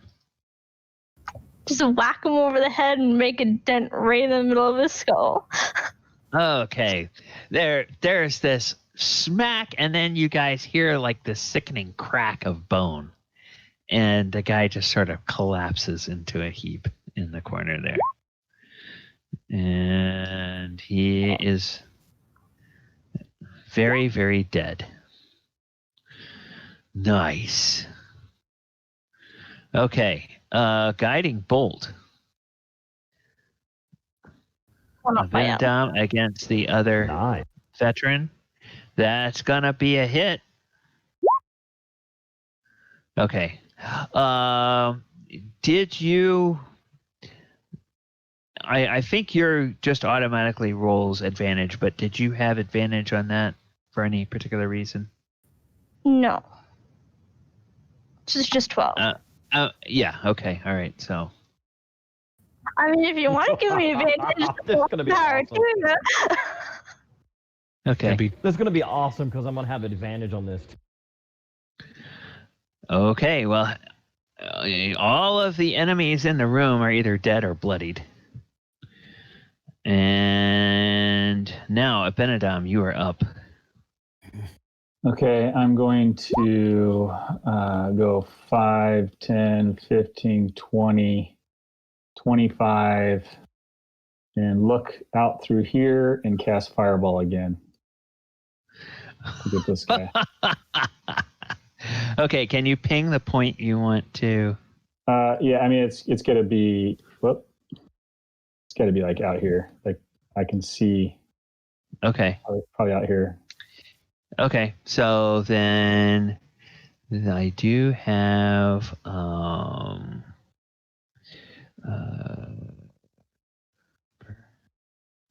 basically want it far enough that I can't hit any of my guys, but hit him. So yeah.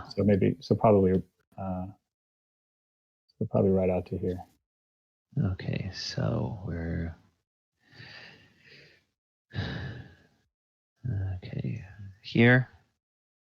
And then that's probably too close. Probably one more over. Oh. Yeah, that's fine. Hey. Because I've got it's a oh, maybe you're right. Hold on. So, I forgot. 20-foot range. Yep. 20-foot radius. Yep. Okay. So that's good. Yep. Yep. Okay. So that will definitely catch him. And he 15 again, dexterity save. Yes.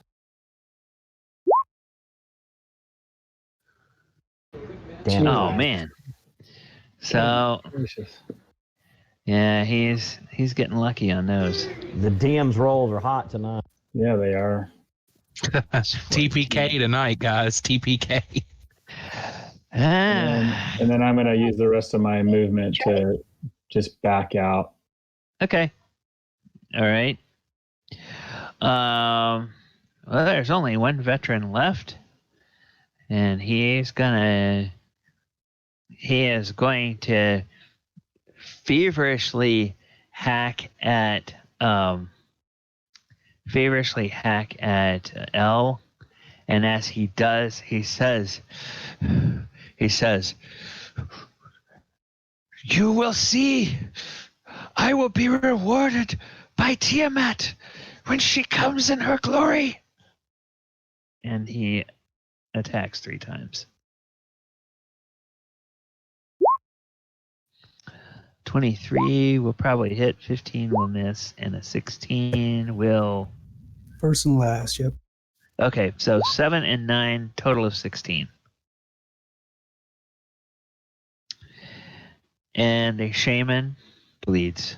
And Gorrim, actually the shaman cooks. Gorrim, still holding on to the shaman's arm, is going to move to here, and then I'm going to spin around like a shot put and throw him into this guy right here. At advantage since she just lit him up with a guiding bolt. This is wonderful. Okay. 16. Oh, well. Okay. Gorrim doesn't quite get the leverage. Actually, I'm going to say it's because the guy has been crisped and cooked. You start to pull, and it's just too much stress on the hide armor. And the hide armor just comes off, and, he doesn't quite get all the way over there. He kind of lands there, and he doesn't actually hit the guy. So. It was a fun idea, though. Oh, it was a great idea. If you didn't already have it. If I hit him and knock. Yeah, if you didn't already have inspiration from the other thing, it would have been worth it. In fact, Gorrim, because that was so clever, I will let you choose who gets inspiration for that move. I'll give it to Hyza since she was the one who used the guiding bolt on him. Okay, so Hyza, if you don't have inspiration, you can give yourself inspiration. Oops, sorry, that wasn't an advantage. Just a 21. 21 will still hit, so go ahead and roll damage. 10. Okay. Yeah, this guy's looking really, really bad. Okay. The dragon is going to make 3 more attacks at this area. Bite, claw. That's a hit. That's a hit. That's a miss. So 7 and 10, that's 17. Okay, so I'm going to have to move him back a little bit, and then I'm going to freehand red, and I am going to say that this area here is destroyed. But that's still not enough for him to get into the... Oops. Still not enough for him to get in there. He's got to destroy the other side. He's nudging his nose closer and closer to that door. Okay. And L, you're up. All right. I hate to point it out. God, I hate to point it out. But you're supposed to be rolling for the dragon's breath weapon. Yeah, to see if it recharges. And it doesn't. So it didn't recharge last turn, and it didn't recharge this turn. So he still is without his breath weapon.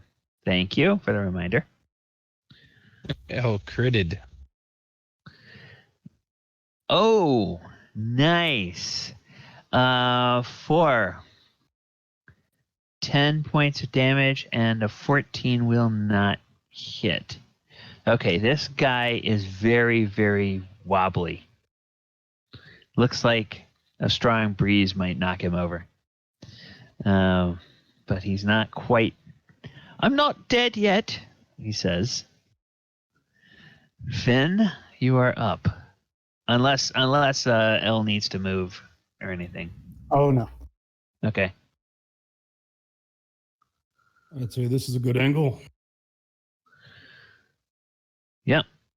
What did you say that was? +7, I think, proficiency and spellcasting. Oh, actually, you need to move out into the hallway because this is a hard corner. I'm You trying to get need back to there. move. Oh. Okay, because when you drew your arrow, it showed it going down the hallway for some reason. Oh, So that I was thought me. That was me. Oh, okay. Okay. Never mind then. Okay, Finn. Yeah, you can see this guy if you... There you go. That's the firebolt that we don't set up. Okay. I think it's what, 2d10?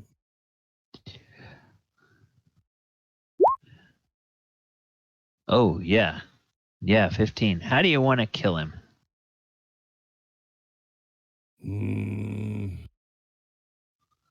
Finn is not talking much. Finn is just going, no. He whispers, bang. Okay. Bang. Okay, and the dragon cultists are dead. But there's still a very alive and very angry dragon outside. A dragon who cannot see any of its enemies, so it cannot do a lair action. Dorzaphir. I'm getting the hell out of here, and I suggest everyone else does the same.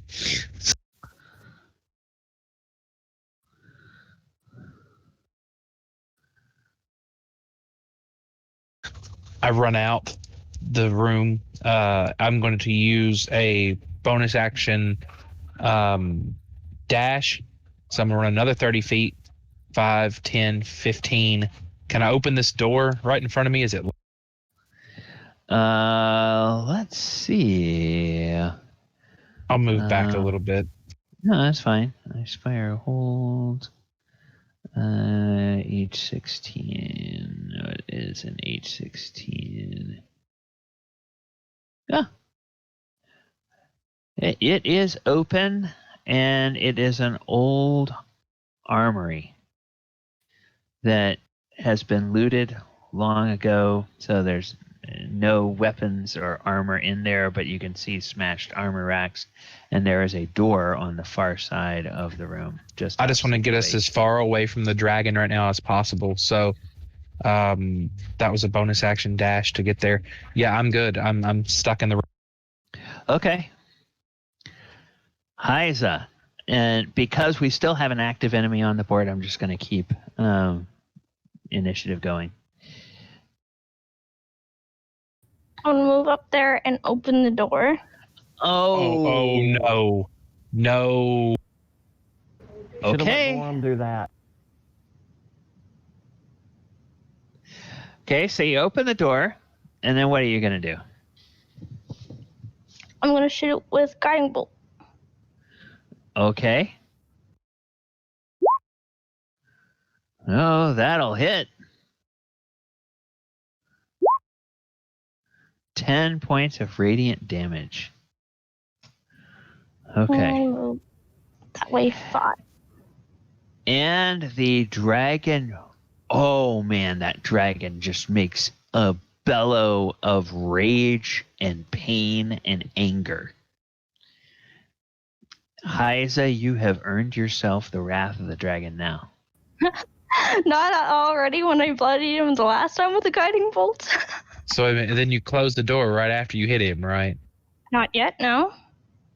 Okay. We'll move my weapon up there. And he can't attack. No.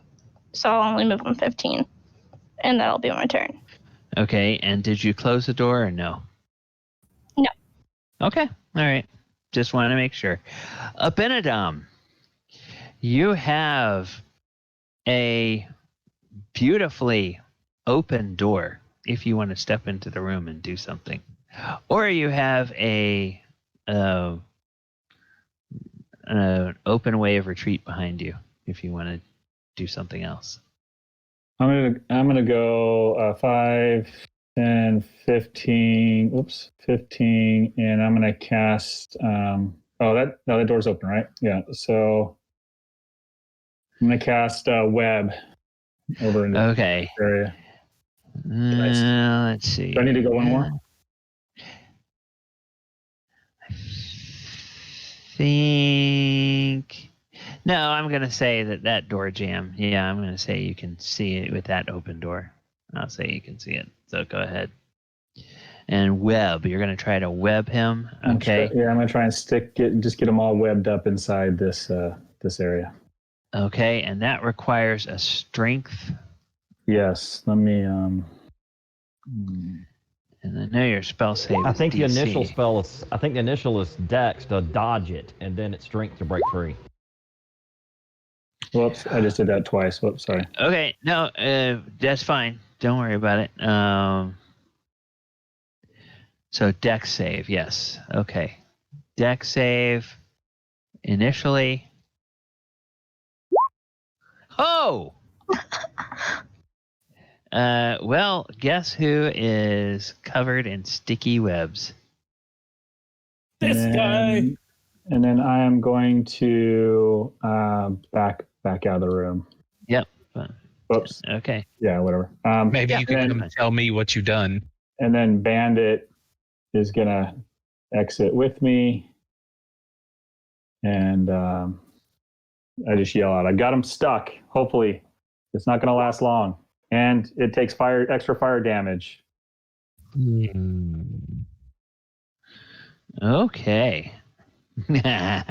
Gorrim smiles. Veterans all bleed. Shaman bleeds. Gorrim, you are up. Here he goes. Gorrim charges the dragon. This is what he's been I waiting believe the on. dragon is restrained now, so I would have advantage in it anyway, right? Yes, you would. I'm still going to go ahead and use one of my attacks to drink the potion of heroism. Okay. So I get my 10 temporary hit points, and I will be under the effects of a bless. Okay. Nice. I am going. And then I'm going to go ahead and burn the action surge along with it. So we're just going to do 3 smacks on the dragon. Okay.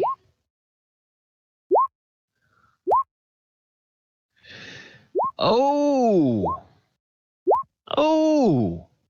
God. Nice. Nice, nice, nice, nice. Okay, Trap that sucker. so we have 20, and then 15 and 4 and 19, so that's 39, and then 32. So let's see, minus 39, and then minus 32. Okay, he is, wow. He is very bloodied after those attacks. Goodness gracious. I Okay. guess 3 of us got the hatred of a dragon on us. First Elle, then Hyza, now Gorrim. Okay. Well, now the first thing that he's gonna do. Well, Gorrim, did that move use all your movement, or are you? Oh, I'm not moving away and giving it an attack of opportunity. Okay. All right. Darn curses. So I mean, it would he's have been a disadvantage since it's webbed, but still, I'm not going to give it. I'm not going to give it the pleasure. and he fails to get his breath weapon to recharge.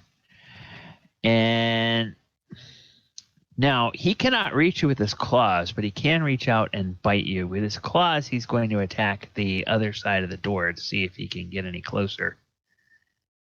So these 2 claws, and that'll hit. With disadvantage, he's grappled by the webs, isn't he? Okay, so yes, he's The only going. thing you can do is make the strength check first to see if you can get free. Actually, you're right. So the first thing he has to do, well, his action has to be a strength check, so he doesn't get attacks. Oh yeah, he breaks out of that. Okay. Jeez. Okay, okay. so he's.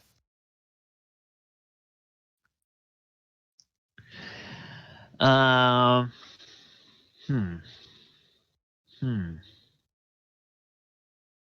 get to swing at him twice more before What's he he gets gonna another do? attack. What's he gonna do? What's he gonna do? Well, now that he's not restrained, he has got to make a new plan of attack. So he is going to back up. So you can take an attack of opportunity as he backs away. 20 will hit for total of 22 damage.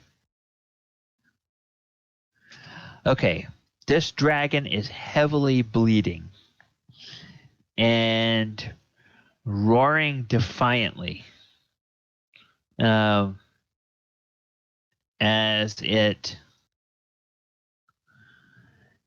it comes out here, and it will. Okay. It will go. Let's see. What are. Well, it'd only have like 30 foot of movement, wouldn't it, since it's on the ground?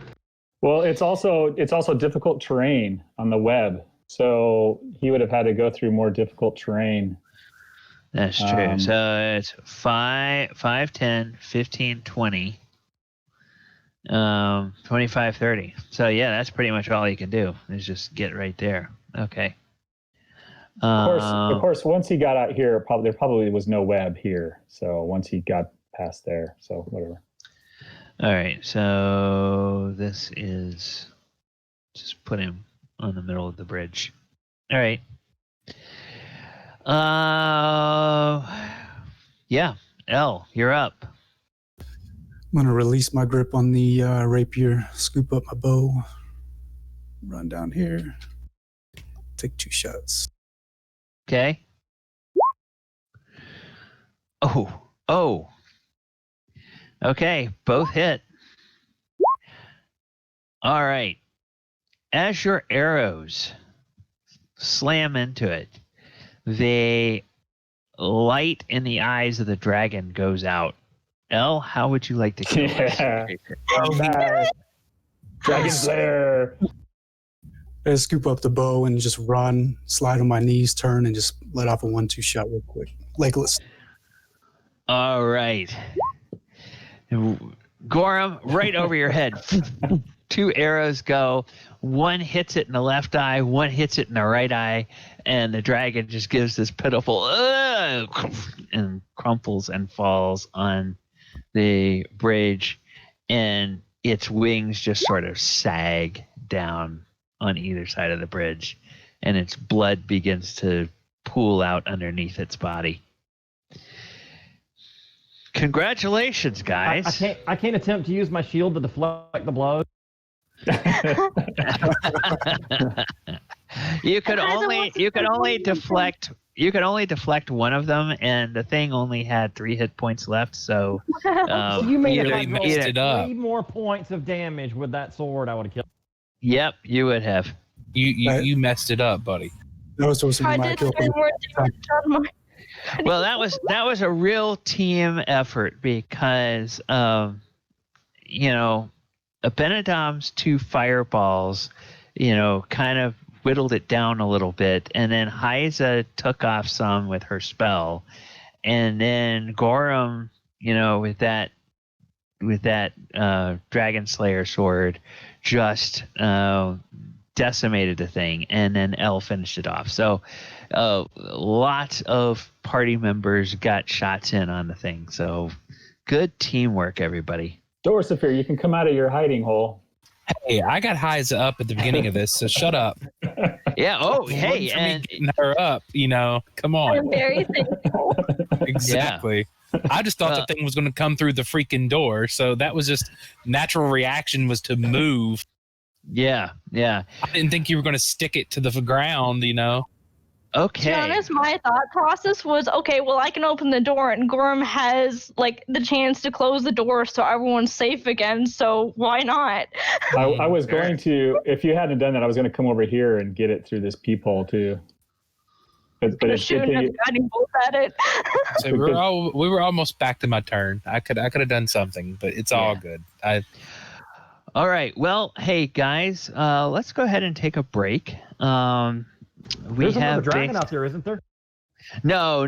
That was just the placeholder on the turn for the lair action. I think that was just before you. That was just before you came on. All right, everybody, let's take a break. It's the top of the hour, so let's come back at 10 after 10, and we will basically wrap up the adventure and see what the rewards are for slaying the dragon this time around. Copy that. The dragon's corpse is the reward for killing it. Yeah, there you Dragon go. eyes, dragon heart, dragon fundamentum, dragon wings, dragon skin, dragon scale.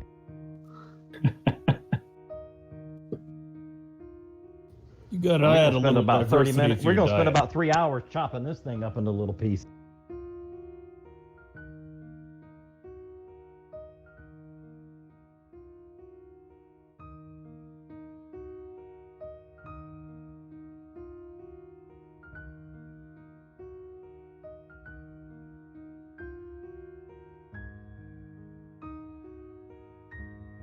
It turns out my cat only wanted to keep on fighting and playing with my keyboard because she wanted to sleep on my stool.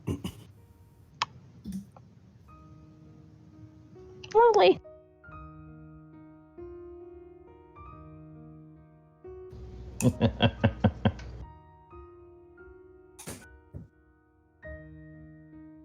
So how's everybody's week been? No sleep, but awesome, because I got my kitty finally. And I think I'm her favorite, which really cheers me up. That's awesome. I've been so busy this week.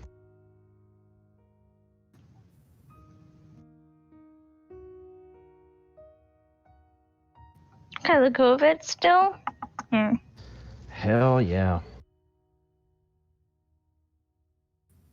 Stupid COVID, why do you have to come? Why do you have to exist? Like, come on. I think it's good for the medical business. Very fair, I guess. That's one way to look at it. And us nurses are getting tons of love.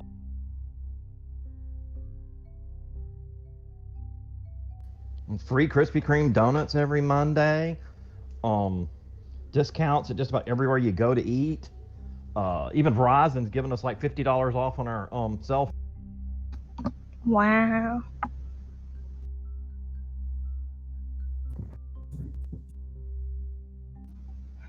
And it shines light on like the lack of nurses and doctors that need to be on. So hopefully people will more go to school for that and help out.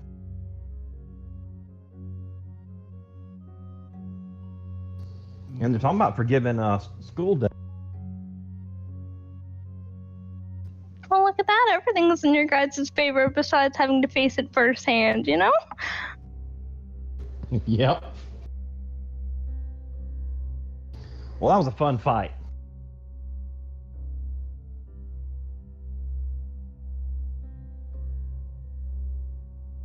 And we still have an hour to do things. Let's see if we can put session 0 in this time. I don't feel too much like a coward. Well, My first reaction. Whatever we did to whatever bad things we've done will be erased by the fact we bring back a dragon's head. Oh, that's true. We're bringing the dragon's head back to the pub. That's right. I forgot about that. I want to keep the head horns. Aww. I just want some white dragon scale armor. That'd be cool. I want some of the dragon's blood for study.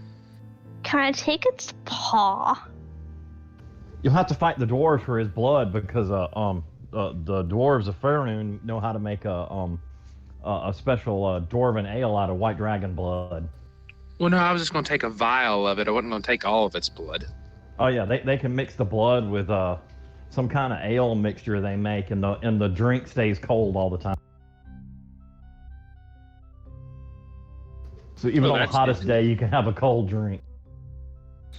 What's crazy is, though, could you imagine we didn't have to even use our potions of cold resistance? Well, I'd say we missed the opportunity to. I'd say we missed the opportunity to use them. Yeah, there you go. I didn't even use my potion of heroism. Nothing.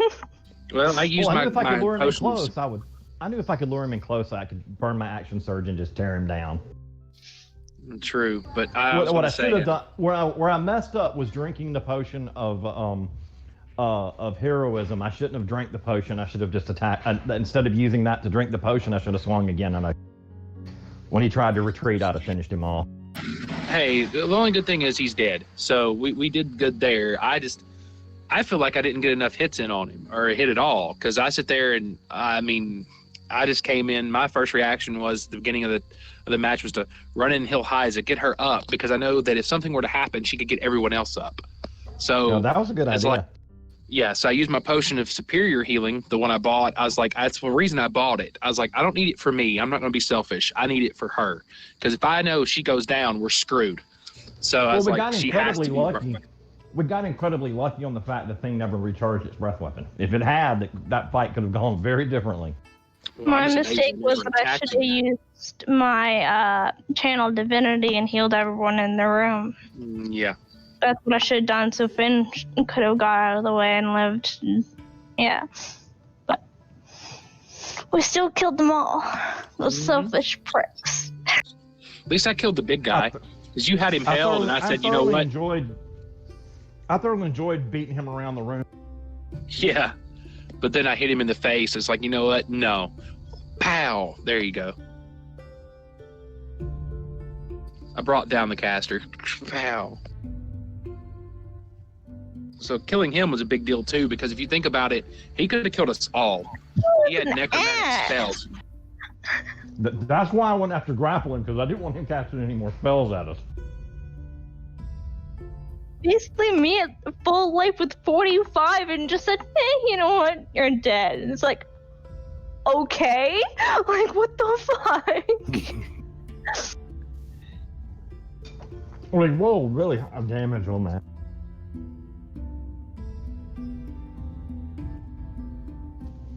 That 50 points, you rolled really high damage on it. I think it was all like 7s and 8s. Yeah, that was...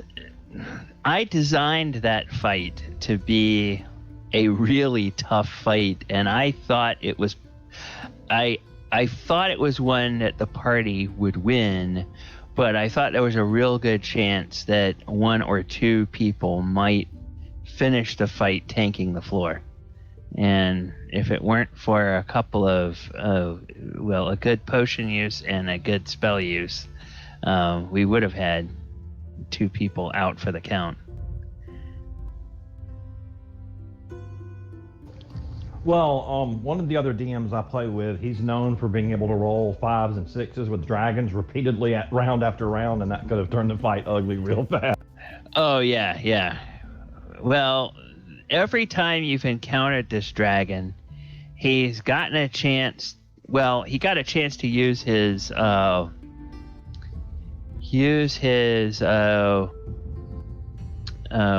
thing once. Use his breath weapon once, and he's never been able to recharge it. So. Oh, I feel so bad for him. Not. Yeah. It's just a youngin'. He's, Poor baby's still hiccuping.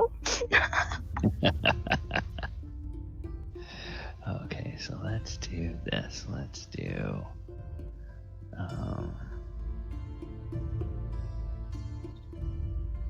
Sure was a lot of black on this map. Gorrim now pronounces his sword the greatest sword in all of the land.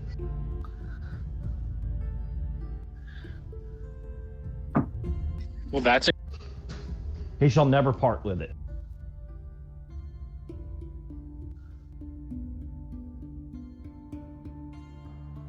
Oh, and I do have to go back and see that the guy who sold me this armor. Okay. Show him it's covered in dragon blood. But guys, y'all missed the best part of it. We still got to... And show him we still got your armor did help us defeat the dragon. We got to find the dragon's horde. That's the best part of it. True. Yes. Lord knows what goodies this thing has.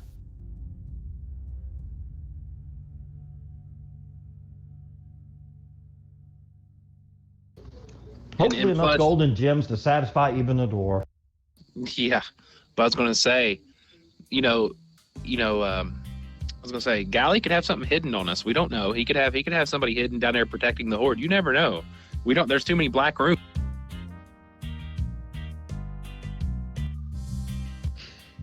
Well, we got the biggest enemy's dead though, but there could be stuff hidden.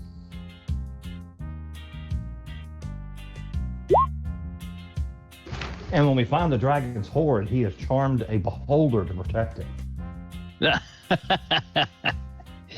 Yeah, I don't think so. The CRs don't quite work out for that. With this age category of a dragon, it would be the beholder charming the dragon, not the other way around. Now, if it were an adult white dragon, okay, yeah, maybe then it would go the other way, but I don't even think an ancient dragon could take on a beholder. Yeah, white dragons are not the toughest dragon type in the world. Okay, I have 10 after. I'm going to go ahead and stop the music, and we will resume this session. Okay, my goal all along has been to get you guys finished with this adventure in, without rushing you, is try to get this adventure finished in 20 sessions or less. And tonight is our 20th session. So we are going to expedite, we'll say all of your rolls for secret doors and traps are successful. You find all of those chambers. You find, which includes, now I have to zoom back in again so I can show you where the main secret doors are and what they hide. Oh, and I forgot to reveal this. Okay. Which,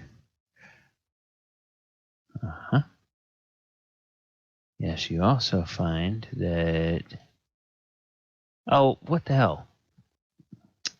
Dang it. I didn't mean to do that. Okay, so then let me go to this. Just click on this and to the map layer. Okay. Then I meant to go to the GM layer. Do this.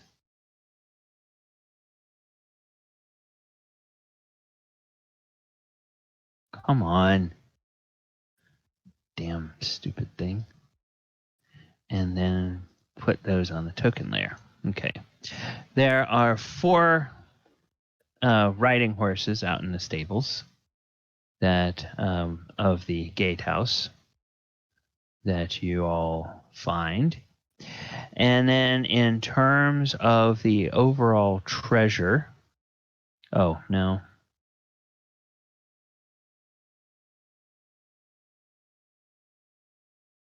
There's 2 secret doors here that lead to a stairway going down that goes to the dungeon level over here. And in total, you guys find, in terms of treasure, you will locate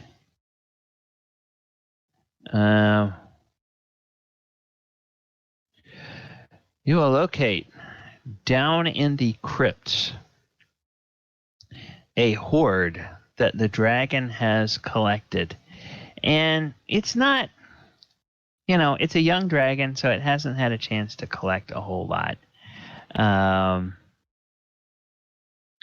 It has collected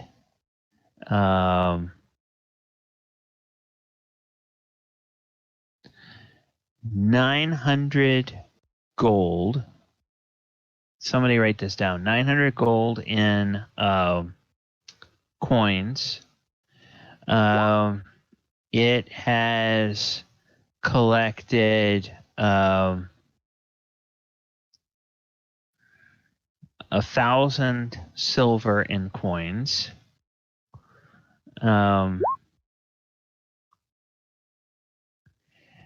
It has collected 1,600 copper in coins. How much copper? 1,500? 1,600 copper. 1,600 copper. That's a weird hobby. The copper is. Dumb. We give the copper to the poor. It has collected Okay, it's collected 50 gems that are worth 50 gold pieces each. 20 gems that are worth 100 gold pieces each. It has collected 6 gems that are worth 500 gold pieces each. And it has collected 2 gems that are worth 1,000 gold pieces each. And I That's will like let 2,000 or 3,000 gold apiece. I will let you guys all decide how much or what kind of gems those are. So, like, if you need, we'll say that if you need a certain kind of gem for one of your spells that you have on your list now, we'll just say that one of the gems matches what you need, and we'll do that because I don't want to spend the time to do this. They leave the treasure up to DM to randomize. Can't based make on a couple myself tables. easy and give me gems worth 300 each. Are we done with these characters? These characters will be able to retire. I do want to have, before we end the session tonight, I do want to have kind of a coda back in the town and kind of a wrap up of the adventure back there. But I just want to take care of all the treasure. Sadly, this dragon has collected no magic items. So it doesn't even have any potions. Then from the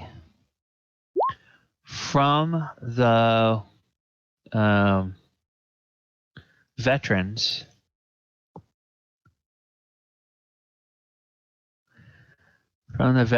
I think I mentioned this before. You guys have, since there are 4 of those, it's 4 of each: splint mail, long sword, short sword, and heavy crossbow. None of them use their crossbows in the fight, so all of their they all have 20 bolts each, so that's 80 bolts. Then the shaman.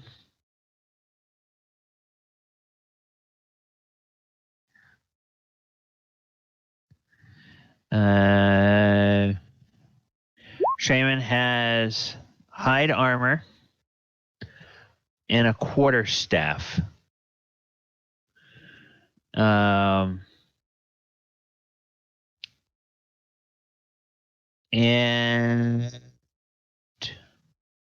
yeah. And then all of these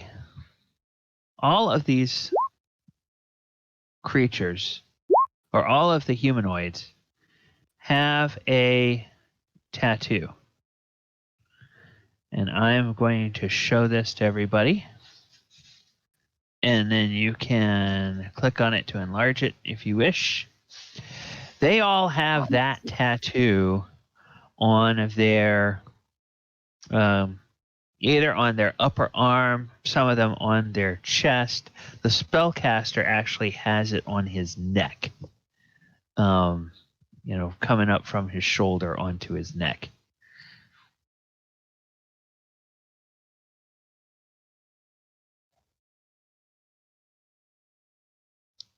You guys can make let's make a history check, see if you've ever seen anything like that before.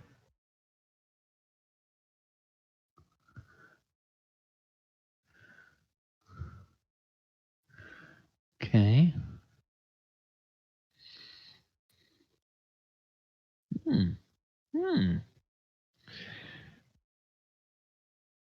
Okay. Well, Abinadom and Finn. Each of you from different sources. Abinadom from your academic studies, somewhere in a musty old tome where you were trying to learn spells. And Finn from some fantastical tales that you have heard from other bards and spread in all kinds of neat places. You know that this is the sign of an ancient cult that once dominated. Whoops, I'm sorry. I need to go back here so that the stream can actually see this tattoo.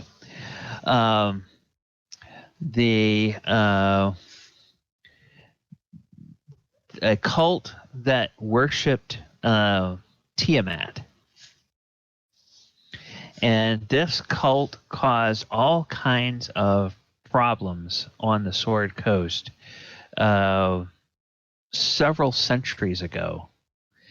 And it was stamped out and put down, but there was sort of an ominous warning or curse, depending on who you ask, that the last remaining cultists said when they were executed, and they said that death or the grave would not hold them. They would return, and when they returned, they would raise Tiamat from the 9 hells to wreak vengeance on Faerun.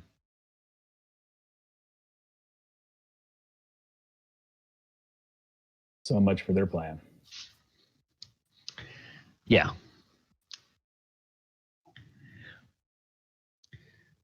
So that's what you know there. Okay, any questions about the treasure? This place is all run down. There's really nothing of value in there.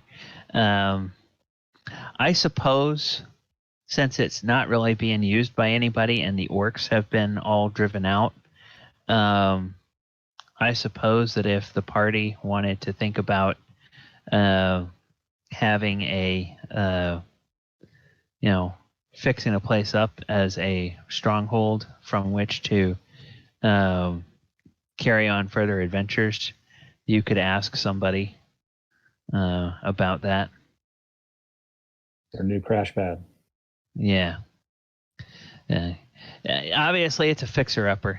Needs a little work. The battle with the dragon today didn't do anything good for it. Well, even after you fix the damage to the...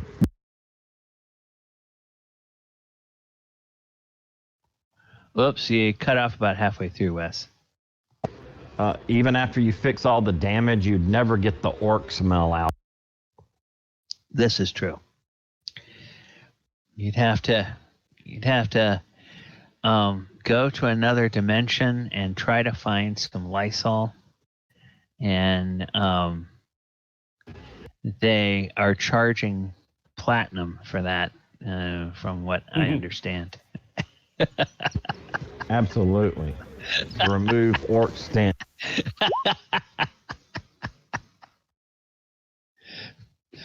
All right. So, your adventure or your trip back to town, you can go back to town. We'll just hand wave that. Any particular things that you want to get from the corpse of the dragon, anything up to, let's say, the size that you could carry on a horse, we'll say you can get, because there's these 4 horses that are pack animals. I don't think that at your level and with the resources you have, I don't think you can actually move the entire corpse of the dragon. That would be a little bit of a feat. Now, if you found a friendly higher level spellcaster who could, magically somehow move it, then that would be another story. But you'd have to at least get it out somewhere that you could put it on a wagon and then drag it, So, You guys get back to Phandalin, and you are welcomed as heroes. First of all, does anybody bring a particular souvenir that you would kind of have as a trophy to show the people of Phandalin? I took the freaking head of the dragon. Oh, okay. You actually took its head. Okay, yeah. I guess it'd been me and somebody else were just hacking it off. I guess me and Gorrim. I said, Gorrim, why don't you use that? Hold on, in character. Gorrim, why don't you use that nice, lovely sword you have right there, and let's hack this thing's head off. Gorham's already hacking the thing up. He's like this. What? Okay, you can have the head. He's done cutting choice parts of meat off because he plans to cook it. Yeah, it's like, you ain't never had beer based at Dragon Barbecue. You're missing out, son. Absolutely. And the dwarves know how to take dragon blood and make a drink that stays cold all the time, no matter how hot. Ah, there you go. Specifically white dragon blood. This one here is a baby, though. See, if it were an ancient dragon, then you could really make some cool stuff. But it's a baby dragon, so we can make cold dwarven. Cold dwarven spirits. Ooh, yum. All right. Just imagine a beer that stays cold all the time. So you guys get back to Phandalin. If the head is less than 500 pounds, I'm gonna. I'm gonna levitate the head. Actually, depending on how long you all want to take, because we're just hand waving this, you could take a couple of days if you wanted to. Depending on how long you want to take, if you could cut the whole dragon up into pieces that weigh 500 pounds or less, you could use levitate to put them all on a cart and then, take the carcass and pieces back to town. That would take a long time, though, because every 10 minutes. But it'd be a fortune. We could make $1 million gold selling dragon meat. Right, we should just take the whole dragon back with us. Okay, so you take as much time as you need, and when you approach the outskirts of Phandalin, because you've taken all this time, there's kind of a somber mood in town, and you feel like, there's people are kind of watching, almost reflexively watching the skies. There's anytime there's a noise or something, they look up, they're a little jumpy. The heroes have gone. Nobody's heard anything from them. They fear the worst. But then you start to crest the hill, and here you come, and one of the first things they see is the head of this dragon, part of it hanging out of the saddlebags of one of your horses.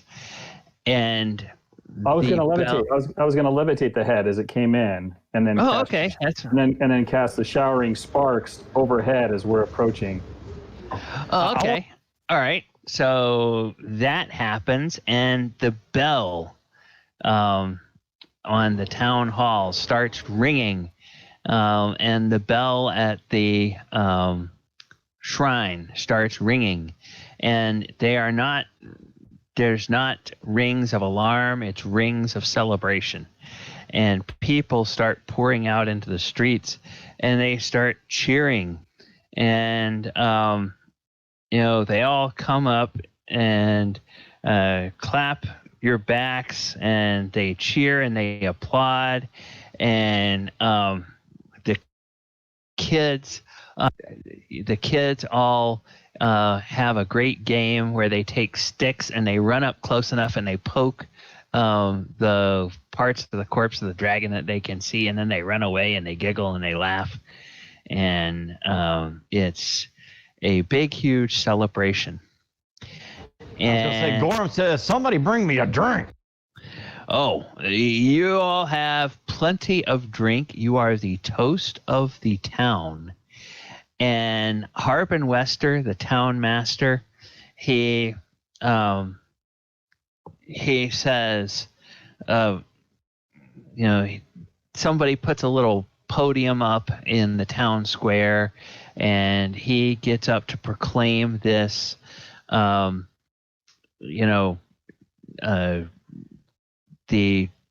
the day of the Dragon's Doom, and this will be a holiday on this day every year going forward in Phandalin to mark the bravery of these heroes. And he is in an especially good mood. And Gorrim, he sees you at one point and he says, "Oh, I'm sorry, lad, that the Rockseeker brothers had to leave, but they will be back soon. And the success in your mission is going to be only the first of the boons that Phandalin will have this year. For I have been talking to Halia over at the Miners' Exchange, and while the Rockseeker brothers were very cagey about their mission, she says from the supplies they were interested in purchasing, they must be looking for some long-lost mine somewhere. They're supposed to be lost dwarven mines off in the hills, and two of them went up towards the mountains, and one of them, the elder brother Gundren, he went back towards Neverwinter to find more supplies, along with his body servant Silgar. So when they are successful at finding whatever they are looking for, Phandalin's fortunes will indeed be great once again." Aye. Leave it to a dwarf. It's always up to a dwarf. And unless there's anything specific that you guys want to do in the celebration, I don't want to cut anybody off from anything that they would like to do. But let me just go around and see. We'll start with, we'll stick with Wesley. Gorrim, is there anything that Gorrim would particularly want to do other than drink the best drink that somebody can put in front of him?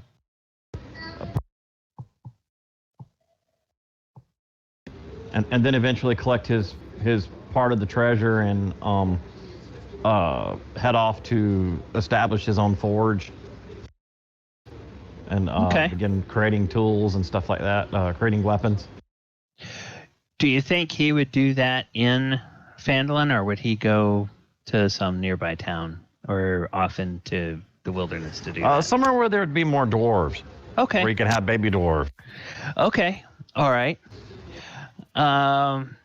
Okay, so he'll head off to a place with more dwarves. That might be one of the bigger cities. Yeah. That'd be more weeks.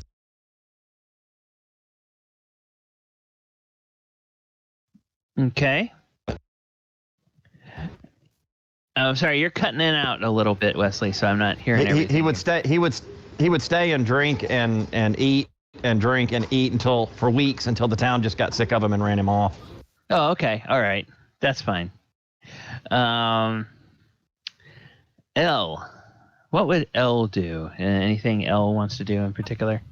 Well, he's going to secretly quit his thieving and burglarizing, and he's going to commit the rest of his life to the Phandalin Adventurers Guild, helping new adventurers learn the ropes and shit like that. Okay, wonderful. All right. Well, Harb and Wester will be happy to give you a small plot of land that you could build a house on if you wanted to, or if you wanted to you would probably be able to find employment with one of the, either at the Miners Exchange or over at Harbin Westers, and kind of operate an office out of their location where you would be meeting and working with adventurers. So something like that can be arranged. Awesome. Okay. And Ivy. Is there anything Ivy would like to do in particular? Yes, there is. At Okay. first, on one of her superior potions of healing, she'll write a note saying, here's payback, with a winky face drawn on it, and slipped it into Dorothy's bag. Okay. All right. So Dorzaphir will find a potion. Unless you guys want to roll to see if you can slip it in there without. Slick enough to do that. Okay. So roll me a sleight of hand Just check. let me do it, you bastard! Hey, it's just part of it. You know what? You're in the bathroom. Leave me alone. Perception, right? Oh yeah. Well, yeah. What the fuck? Well, You know what? hey. No. I'm using my inspiration for this. Okay, so she manages to slip it in there without Dorzaphir seeing it. Dorzaphir, at some point, you're digging through your bag and, oh, hey, wait. It looks like there's an extra potion of healing. Oh, and then in Hyza's handwriting, she's got a note to you. That's Okay. so sweet. Ivy, anything else that Hyza would do? Yes. And, well, I was more planning on it right when they killed the dragon, but it can be done in town, it's no problem. But she would run up to Finn and basically hold on to him and say, well, there's no more dragon to be killing our family no more.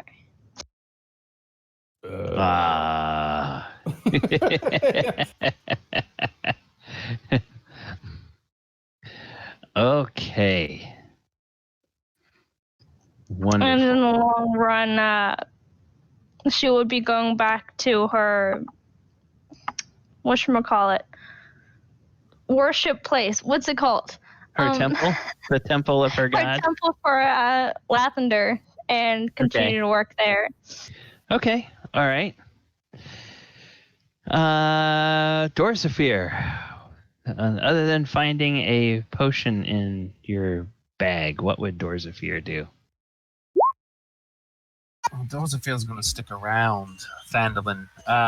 He sees there's a lot of work that can be done underground, so to speak. He does go back to his home village, grabs his nephew and says, "Nephew, I've got a lot to teach you." Brings him back to Phandalin, and in Phandalin I start, if there isn't one already, or as rich as I am, I take it over. I create a Phandalin Thieves Guild. El might stop by on occasion, but he might not be into that anymore. But I'd imagine he'd stop by, and I keep contact with the Abinadom. Me and him talk quite often, and I start raising my nephew because his father's dead. So because the dragon killed him. So I start raising him and teaching him the ways, of thieving and roguing and maybe just a hint of magic. Okay. All right. Cool. Yeah. In fact, we will. I'll tell you a little bit about what Dorzaphir finds. There's an outfit that has just started to try to get some traction in Phandalin. They call themselves the Red Hands, and they start operating out of an abandoned noble's house called Tresendar Manor over here on the top of this hill over at the far eastern side of Phandalin, I think. Yeah. Let's see orientation here. Northeast area. And they have varying degrees of success until there are a group of adventurers that come into town and basically beat them up and humiliate them. Several of them are captured and hanged. The ones that aren't captured try to lay low, but you are able to sort of recruit them into your organization, and using a veneer of respectability, you're able to restore Tresendar Manor and turn it into a very luxurious home where you basically carry on for a time being a robber baron, and the town always thinks of you as a combination of a dragon slayer and a wealthy benefactor, even while you're conducting some of your underhanded dealings. So that's good. Abinadom, what about you? What does Abinadom do? Abinadom, after the celebrations kind of die down, he takes his leave and returns to Leylon to visit his mother, to tell her that he had avenged her husband's and Abinadom's father's death of the dragon. And then he spends the remainder of his years traveling around, continuing his studies of magic, and he settles somewhere outside of Neverwinter, but he continually travels and meets up with the party members when he can, little reunions, get-togethers and stuff, but he spends most of his time just studying magic to continue strengthening his skills in that area. Okay. All those of you who decide to leave Phandalin, including you, Gorrim, as much as some of the townsfolk might get annoyed with Gorrim, Harbin Wester thinks fondly of all of you, and any of you who will allow him, Harbin will try to get you to tell him where you're headed, and about,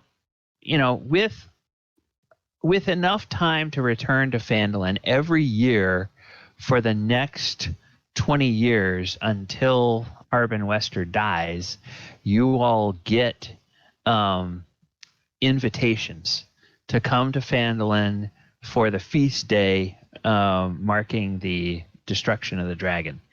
So he genuinely seems appreciative of all of you.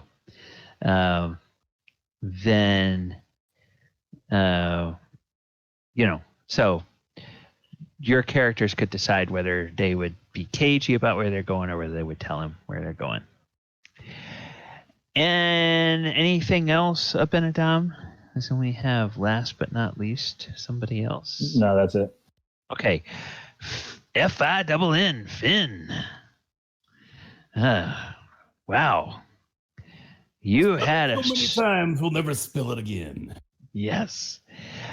Well, let me tell you a little bit about what happened in that brief instant when when you were felled and the dragon's breath literally killed you.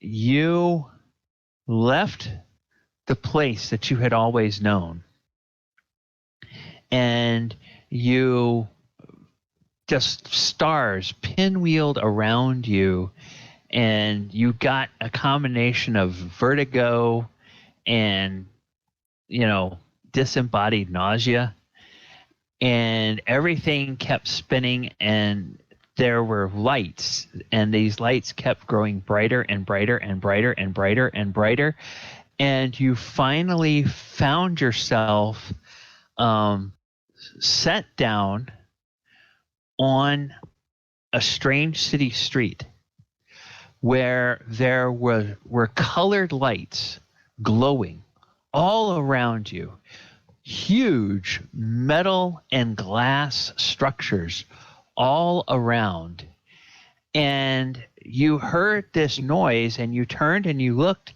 and you saw all of these fountains, and water was leaping out of these fountains and literally jumping from one fountain to another fountain. And, all over there were these structures, and people were going in and going out. And beyond the fountains, you saw a large sign in lighted letters, and it was a language you had never read before, but somehow you could understand what it said. It said Caesar's Palace. Yeah. And you walked into this palace, and you were drawn to this theater inside, and you beheld a room filled with people, and haze of smoke, and on a stage in front there was a man dressed in a white leather jumpsuit with rhinestones all over it and little tassels hanging off of it, and this big, huge, oversized buckled belt around his waist, which was a little bit pudgy. And he had a black pompadour and these oversized black sunglasses on. And there was something in the way he sang, and he pointed right at you, and he says, "You ain't nothing but a hound dog." And about that time, boom, you were ripped out of there, and your eyes fluttered open, and Hyza was leaning down over you going, "Finn, get up." Now, you don't know what all that means, but that's what you experienced. So after returning to Phandalin, what does Finn do? Well, he continues to play the game, so he has positioned himself. He positions himself by giving the speech that night because nobody else did it. But the speech is actually rather humble in a lot of ways. It is respectful. He ends up thanking the townmaster for sending the two last people in there, and tells them what they did in the last adventure. He tells everybody that the guild will not, that everybody has a lot to go through now. Now that we're all done, we can get some peace. And so the guild will not always be here, and you'll probably never see these people together again. But we will have a guild. And so essentially he's taking possession of it without asking anybody. And he's giving a giant speech. At the end of the speech, it looks like this.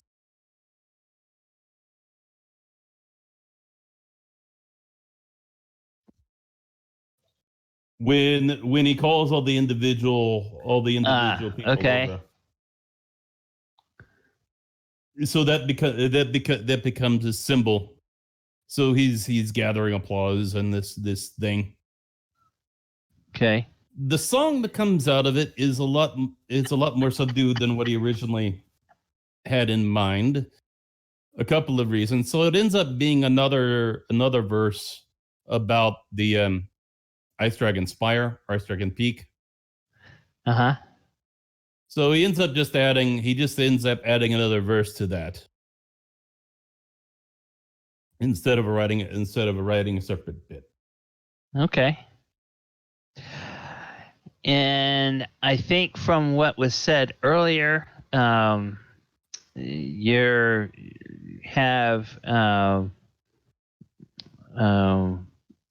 you might get some pressure to have either a partner or at least a collaborator from L who's planning to stay around and continue to work with the Adventurers Guild. So you guys can figure out how you all would divvy that up one way or the other. But yeah, the two of you definitely could both be involved with that to one extent or another. I'll just leave it to you guys. I mean, we're not really going to see these characters as PCs anymore, but if any of you are connecting your new characters back to the Phandalin Adventurers Guild, then Chris and Vern may want to decide offline how, what the future of that guild looks like. I'll just leave it up to you to figure out. Yeah, El's basically going to be like a, what do you call it? Well, he'll be recruiting, but he'll be going to Neverwinter looking for kids that have a hard life, trying to bring them back here to give them a different way. Like, okay. So that's going to create a distinction because there's going to be L's guys and there's going to be Finn's guys. Because Finn's not necessarily looking for that, but he's looking in the same place at times. Friendly rivalry. I like it. Yeah. Well, and even depending on how you guys, how much effort you guys put into it, it could even come in to be where, L identifies people with a certain set of skills and background, and Finn identifies different people, but they all kind of work well together. And it's sort of like, they're not really competing with each other. They're using their particular skill sets to help build a stronger roster. Yeah, we basically coaches, bragging about our recruits, Yeah. There you go. Okay, that sounds good. Yeah, that's what I'm thinking. It's a set of guys, but they're all getting mixed in at different times. Sure. It's like they're not opposed to each other. They're working on the same team, and if teams are formed, they'll be formed between the two groups. But there's always this thing of whose guy are you? Yeah. Okay. Yeah, that sounds good. All right. Well, and then the camera will pull back. And friends, we have reached the end of the adventure. The Dragon of Icespire Peak. You guys performed really well. I was very happy with how this group of players came together and worked well together and mixed well together, and nice mix of role play and combat. Everybody contributed at different times during the adventure. I heard some people saying, "Oh, well, I didn't get many shots in on the dragon tonight." Yeah, but even the people that didn't get shots in on the dragon, they had important roles to play in other parts of the fight. So there was nobody that really got skunked in terms of, missing out entirely. So that was good, and I think that's exactly what I wanted out of this campaign. Or it's a little bit longer than a module, a little bit shorter than I guess it's a short campaign. 20 sessions is a short campaign, where it's enough time for you all to get to know each other as players. And let me just ping and see. Hey, are you around? Can hop into the group chat Thursday night players. All right, so we'll see if Ken, who plays Oyahusa, who you see in the chat room, see if he is near his computer. He's had himself deafened for the session, but he'll be joining us. He plays in my Sunday game. And Vern, I saw your message in the chat, and I wanted to turn around and find out from you, is Sunday afternoon normally a time that you have that works with your schedule? I know that you say you have to find something that's going to work on your schedule, and I don't know if Sunday afternoon works for you or not. It might. Sunday is not preferred, but when does afternoon start in this case? Okay, you're in Tennessee now, so I think you're in Central Time, right? No, I'm in the same time. Part of you're Tennessee. Still in. There. Oh, okay. You're still in Eastern Time, so it's 2:30 p.m. Sunday afternoon, and it goes until 7 p.m.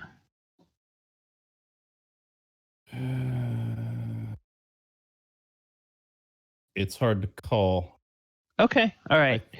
Well, and it's difficult. I haven't got a schedule yet. That's my thing. Okay. Well, there's two things that I wanted to make sure you were aware of. Is one, that there is another game I run too. It does not bruise or hurt my ego if you say, well, I play one game with this DM. I would like to find a different DM and play another game with a different DM entirely. That's fine too.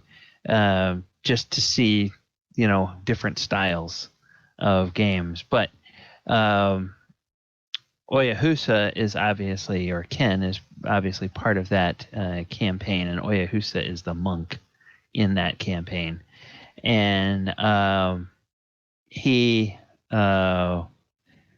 so he would be able to tell you a little bit more as a player what the style of that campaign is like.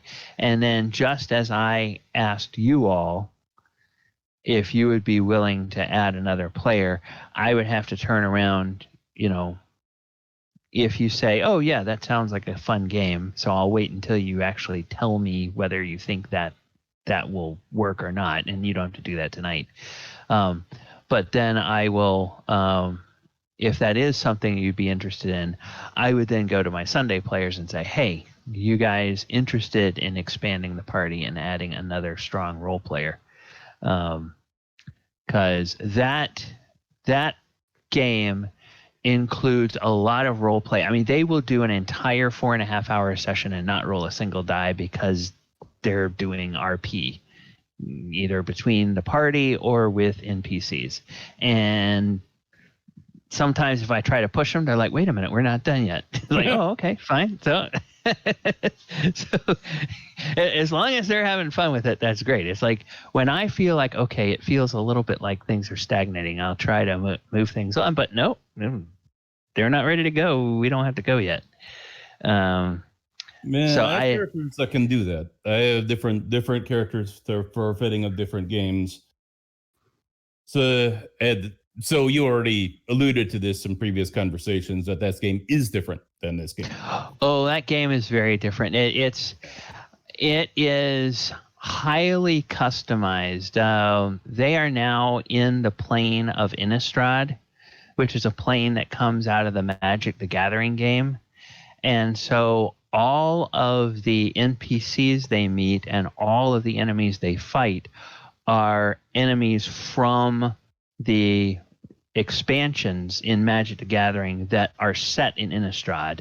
So none of those monsters are in the monster manual. So all the monsters they're fighting are homebrewed to a certain extent. And all of the party members have drafted, and some of them have even started playing customized classes. So, and there's a whole process for building that I won't go into until and unless somebody joins the game. And there's also, I have introduced in that for each of the characters, the concept of a scaling magic item. That's something that does not exist in 5e rules as written, but it's something that I think is a cool mechanic, where you can get this item at tier 2, and then when you hit tier 3, voila, it gains more powers and more abilities and gets more powerful. And then when you hit tier 4, it gains more powers, more abilities, and it becomes more powerful still. And it's really tied in with what the players have projected as their personal arc for their character. So I'm trying to very much personalize these items. And again, I'm getting the inspiration for those scaling items out of the artwork of Magic the Gathering. So I'm going to the card sets and I'm saying, okay, I think I want this kind of item for this character. And I look and I look and I look and I'm like, oh, I like that one. And I get that one, and then I create it, from whole cloth, kind of using some of the rules of different tier 2, tier 3, tier 4 items out of D&D. Okay. So looks about like traveling. It's about traveling, huh? Yes, the concept of and Ken is here now. Hey, He's Ken. here. Hello. Hey, what's going on, everybody? What's up? Hey, welcome. Howdy ho. Howdy-ho, boys and girls. This is unfortunately their real voices. You were so far from the truth on that one, buddy. I got some candy in my pocket. You're not. You did know this was the cast of the adult cartoons that have been coming out recently. Like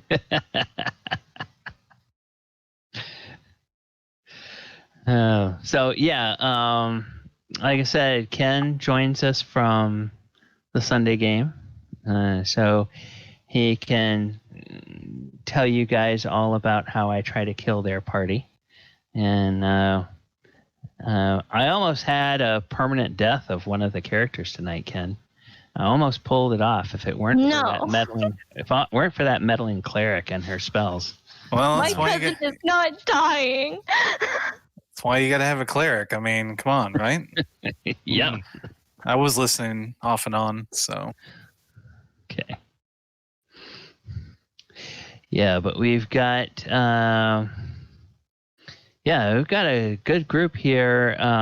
They range from relative newbies. I say relative because James had not ever played D&D before he started, but now he's got 20 full sessions under his belt, and he's boning up in only the way that new players can. He's boning up on the rules, and so he's one of the guys like, okay, how does that work? I don't like to cheat. Oh no. It's very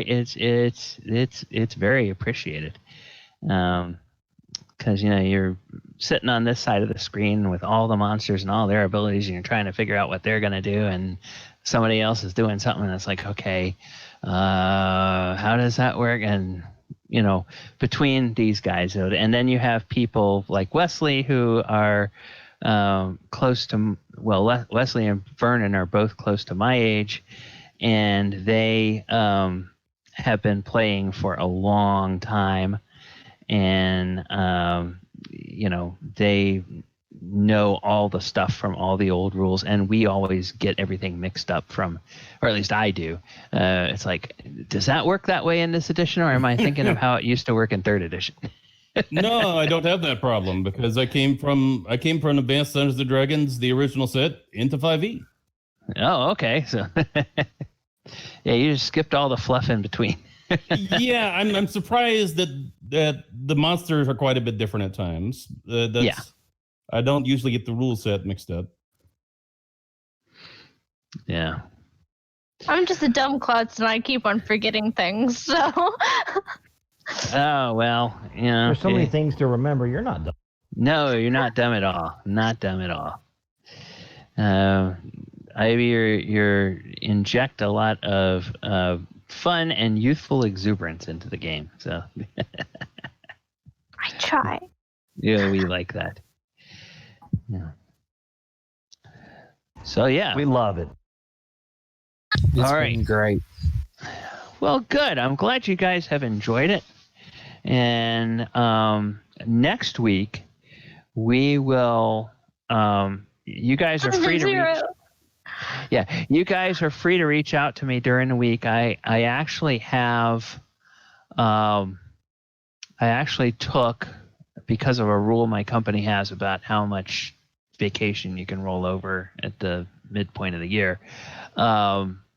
I took tomorrow and Tuesday as PTO, so this is my Friday night essentially, and so I don't have to, in air quotes, go back to work since we're working from home now. I don't have to go back to work until Wednesday, so I will be around during the weekend mostly. And if you guys have questions about your new characters for the new game, and you're welcome to do that. I should go ahead and I'll do this right now. Character sheets. What's the best way to get a hold of you? Is it message you on Roll20 or Discord? Which way? Which do you prefer? Discord is easier. Okay. I'm going to create a text channel called Character Creation. And so if you guys have questions, or depending on whether you want to ask me or you want to ask the other players, you can, or just ideas about your character that you would want other people in the party to be able to see, put those in Character Creation. Obviously, if you have anything that you want to be just between you as the player and the DM, just direct message me and let me know. Sometimes it's fun to have little things in your background that only you know, and that gradually get revealed over time to the party, and some of them maybe start figuring stuff out along the way. Let's see what else. Then, yeah. Ivy brought up a good point. I think what I'm going to do, and I'm reversing my earlier preference because of things I've learned about the limitations and capabilities of both D&D Beyond and Roll20. I am going to make just randomly generated characters, unless you've already started building them in D&D or in Roll20. I am going to make blank character sheets with a random generated name and assign them to each of you. And you can build them up as you will. Now, there's a benefit and a limitation to that. The benefit is that in Roll20, if there is not something in the SRD, the Roll20 character sheet gives you the opportunity to manually put in features, weapons, magic items, spells, yada, yada, yada, yada, yada, yada. So it allows for customization. D&D Beyond does not allow for customization, but on the other hand, if you log into the campaign on D&D Beyond when you're building your character there, I have the entire library of 5e source books for D&D Beyond, and I share those with you as players. So theoretically, if you want a magic item out of this source, and you want a spell out of that source, and you want a background out of the other source, and you want this and you want that, it should all be in there, and you should just be able to plop it into your character sheet. But you'd have to manually put it in to Roll20. Now, what we've found on the flip side in the Sunday game, because we are customizing things, the D&D Beyond character sheet doesn't like customization. If it's not something that exists somewhere in the pantheon of the rules, you can't really create it and put it in and have a mechanical tag to it. You can put it in descriptively, but it's just going to be a descriptive, and then you have to manually roll the dice for it. If you put it in the Roll20 character sheet, you can actually set up the mechanics for everything and have the clickable things to make it do the macros so that it does all your attacks or your spells or whatever for you. So that's the trade-off. So I'll make blank sheets for you in Roll20, and if any of you really want me to make you a blank character sheet in D&D Beyond, let me know, and I will be happy to make you one in the same campaign that we're running. I'm going to see if it'll let me change the name because we're not doing the essentials anymore.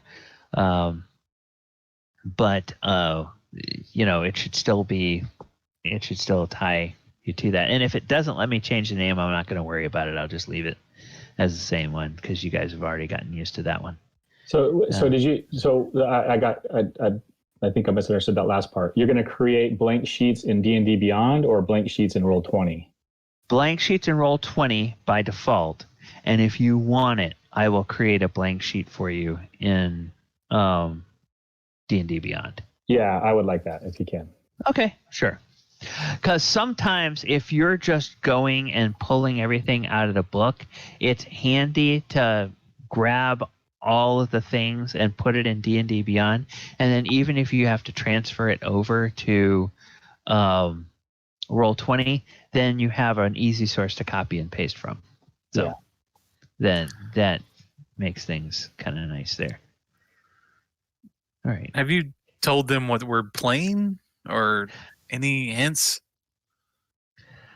I have not told them what we are playing yet. Players, did I give you any hints what we are playing?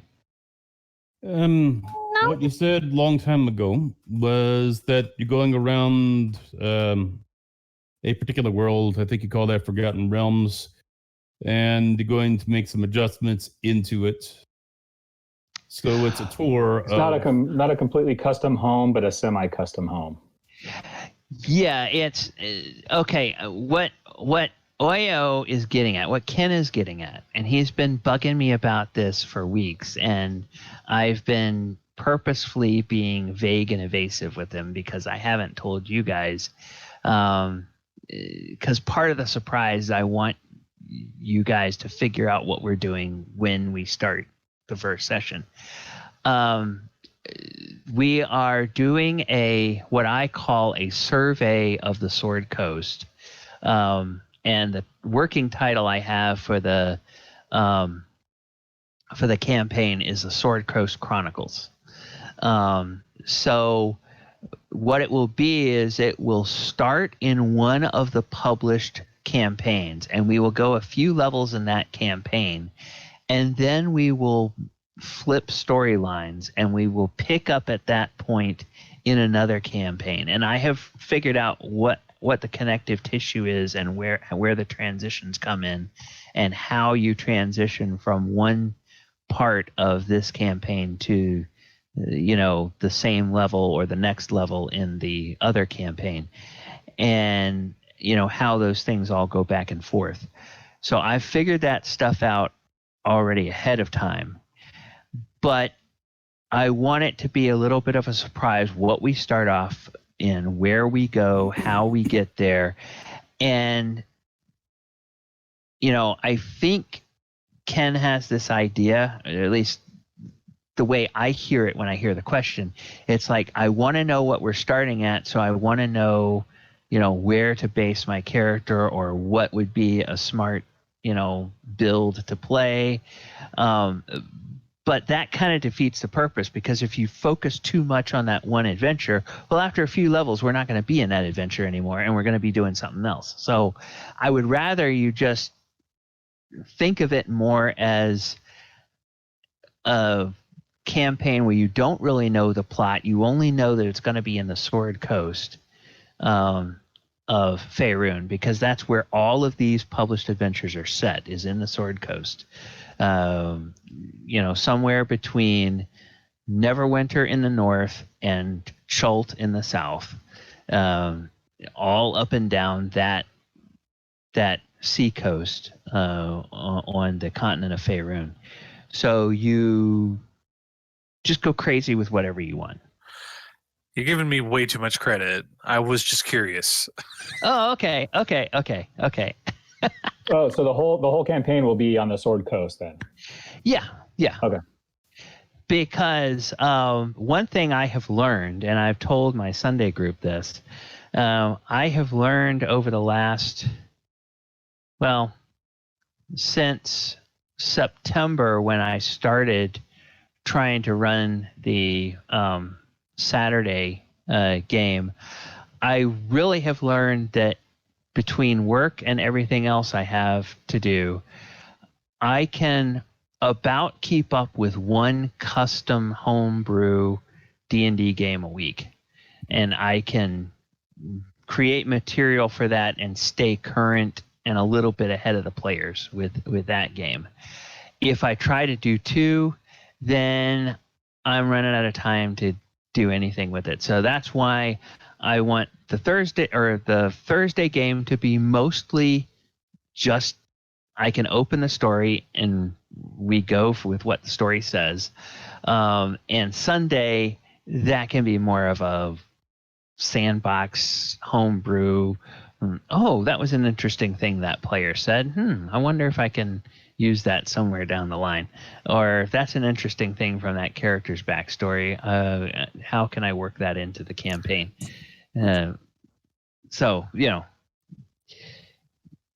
This is more the fun game. That's the more, the game that's more work for me, which is fun to do. But if I try to do too much of that, then it becomes stress. I would like to know what the max level is going to be, because that would give me an idea of, I don't want to play something that's like that I have to involve into later. You know what I mean? And then this campaign very well may go into what is rumored to be, but still, I don't think they have yet published anything. We might be seeing something this summer. This campaign may eventually go into what will be termed as the epic tier, which is the levels beyond 20. Interesting. Ooh. So, yeah, as you guys, the most I will pull back the curtain for my thought process for this upcoming campaign is the following. They've been churning out like clockwork. I mean, Wizards of the Coast has really learned a good lesson from Magic the Gathering, which is keep fresh content coming, all the time for your customer base. And with D&D, they have been publishing twice a year, almost without fail, since 2014. They've been publishing a fall campaign and a spring campaign. And some of those go levels 1 through 20. Some of them go, 1 through 10. Some of them go 11 through 20. They're all over the place in how high they go. But after a few years of these all coming out, the thought crossed my mind. I said, now I wonder if somewhere there's an official timeline of what year on the Sword Coast calendar all of these things fall.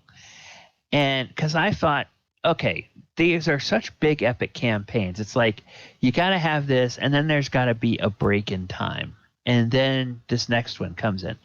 But I started looking at it, and I was like, okay, this one happens in this year. And then this one happens in, like 6 months later, this one starts.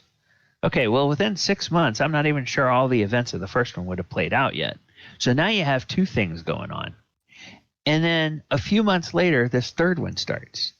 And so all of these things are popping up across the Sword Coast in a very compressed period of time. And so the kid in me that always wonders why asks the question, well, why the hell are all these things happening so close together? These can't all be independent things. There's got to be something that we haven't seen yet that is behind the scenes pulling the strings. And I thought, well, what would that thing be? And I had a burst of inspiration. And I said, oh, that's what that could be. And then I began just having this idea, okay, well, I could have a single party that would not play through all of these campaigns, because that would take years to do, but that would navigate and weave through the storyline from level 1 through level 20, going through all of these stories. And eventually, as they do, they will find a clue here, a clue there, something there, that eventually will show them, oh, these aren't all independent. There is something behind. That's the real enemy. Yeah, we have to deal with all this crap going on, but we have to bust through this and get to that enemy. And that one is the one that I'm thinking is going to be on an epic level tier. Because obviously, what kind of force would be powerful enough to influence a draconic cult, cult of the Elder Elemental Eye, summoning demons into the Underdark, splitting the ordning of the giants, and all the other crap that's been going on. It's got to be something really powerful behind the scenes, and probably something that's too powerful for a level 20 party to handle. Have to be a party that's a little bit, pumped up in a few levels. So I have a working theory of how to do levels beyond level 20, but what I'm really hoping that Wizards of the Coast will allow me to be lazy, because they will publish a set of rules for doing that before we get there, and I'll just say, oh, okay, well, we'll just use these. And then I don't have to homebrew anything. So it'll favor defined characters who aren't too attached to their own backgrounds, who can move around a lot. So they have to be sort of willing. Probably they have to be heroic in this sense in order to keep rolling with the flow of this thing. Well, there's 3 types of greatness. I forget where this quote is attributed to, but it's I think it was some world leader that said this. It might have been Abraham Lincoln, but then again, it might have been Churchill. The quote says, "Some men are born great, some achieve greatness, and some have greatness thrust upon them." That's William, right? Who? Shakespeare. Oh, Shakespeare. Okay. I thought you were referring to Pascal. Oh, well, whoever. All I remember is the quote. I don't remember who it's attributed to. So anyway, my point with saying that, Vern, is as a player, you might have your character start off with very deep and strong attachment somewhere, but as a player, you might think, okay, is there some kind of, is all of this chaos that's starting to sweep the world, is that enough to break them free to say, no, I have to go and stop this? I mean, and if your initial character doesn't want to, I don't think there's a real crime in saying that you get to a certain level and the story takes another direction. It's like, this first character wouldn't go there. I got to create a new character that would go the rest of this. So like, okay, that's fine. Yeah.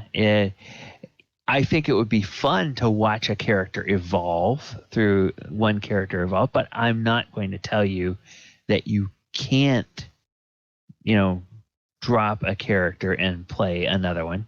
Because especially if that character is not turning out to be as fun as you thought it was going to be. I don't want to, hamstring you and force you to keep playing it, because then you'll just be miserable and you'll say, okay, I don't need this nonsense on Thursday night. I'll go somewhere else. There is a price to pay, though, if you jump around between characters. I mean, it kind of like, in my opinion, it's not a level of, how do you say, you form a series of connections with the players that you play with. So outside of like character death and things like that, it depends. It depends if you're just doing what kind of game you want to play. If you're just playing a real mathy, let's do the dice, or you're doing RP. I don't know what kind of group you guys are. I don't know if you're a little bit like what your percentage would be. So that's kind of like why I wanted to talk with you a little bit tonight, figure out what your comfort zones were, and maybe encourage you to get outside of your comfort zone on this next campaign. Be a little bit more active. I don't know. So, well, Ken, I'll brag on Ken a little bit. Ken is one of the strong role players in the Sunday game, and all of the players have developed more strength in role playing since the campaign began, because it was clear that there was a nucleus of enough of the players that were there wanted to do that. Now, some participate to a greater extent than others, and we had one guy that seemed very disengaged for a while, and he finally came to me and said, I'm enjoying the game, but I'm just not enjoying my character anymore.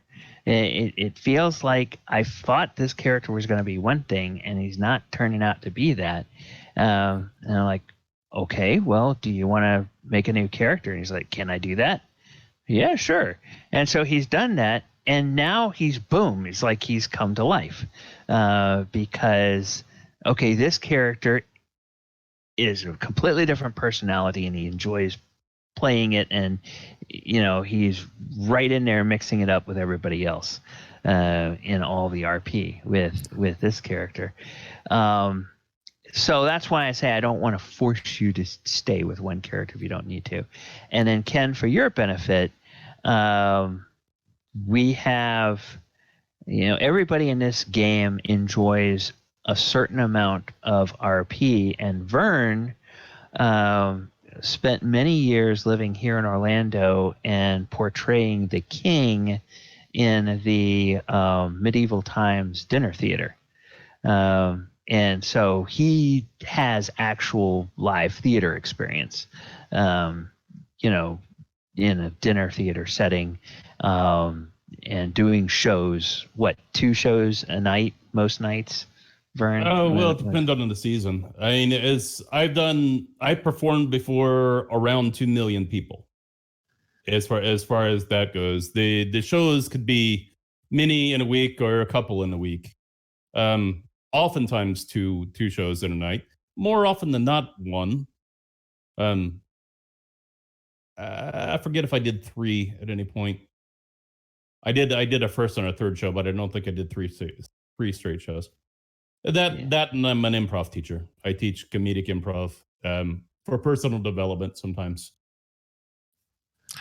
So, the character the player he was referring to is known as Ash, and he found out probably 6 months in, Gally, you would say, he started not having fun. And the main reason why he wasn't having fun is because he tried to min-max his character from the get-go. Like, I don't know if he told you this, but I'm pretty sure he confided in me that he was kind of like, he was going for this really good, strong build and yada yada, and then it just wasn't clicking, you know? Uh-huh. So the character wasn't mechanically working out the way. It turned out that he was just playing the character for min-max purposes, but then he wasn't having fun because he was noticing that he wasn't getting to participate in the role play. And so it's like his character felt hollow and just unpolished. Yes, so he played it until he was bored with it, but he saw something everybody else was doing that he couldn't figure out a way into the role-playing segment. Yeah. So he wanted to express himself.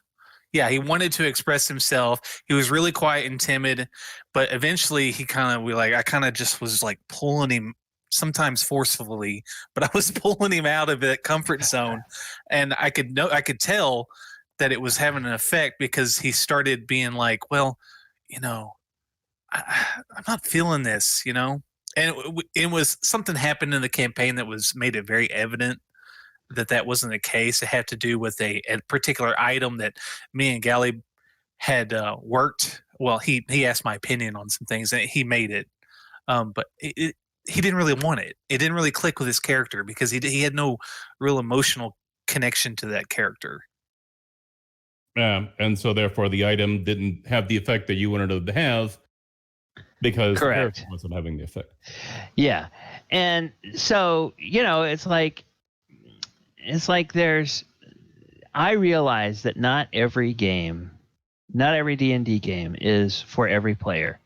And one reason why I didn't feel bad about coming to you guys and inviting Ken to come into this game is just like he said, he is one of those role players that if he notices somebody's voice is not in the scene, unless that player has specifically said, well, I'm going somewhere else, I'm not going to, he'll turn and he'll say, hey, you know, Gorrim, what do you think? And he'll try to pull him into the scene, or, hey, Hyza, what do you think? And try to pull her into the scene and give them a chance to participate.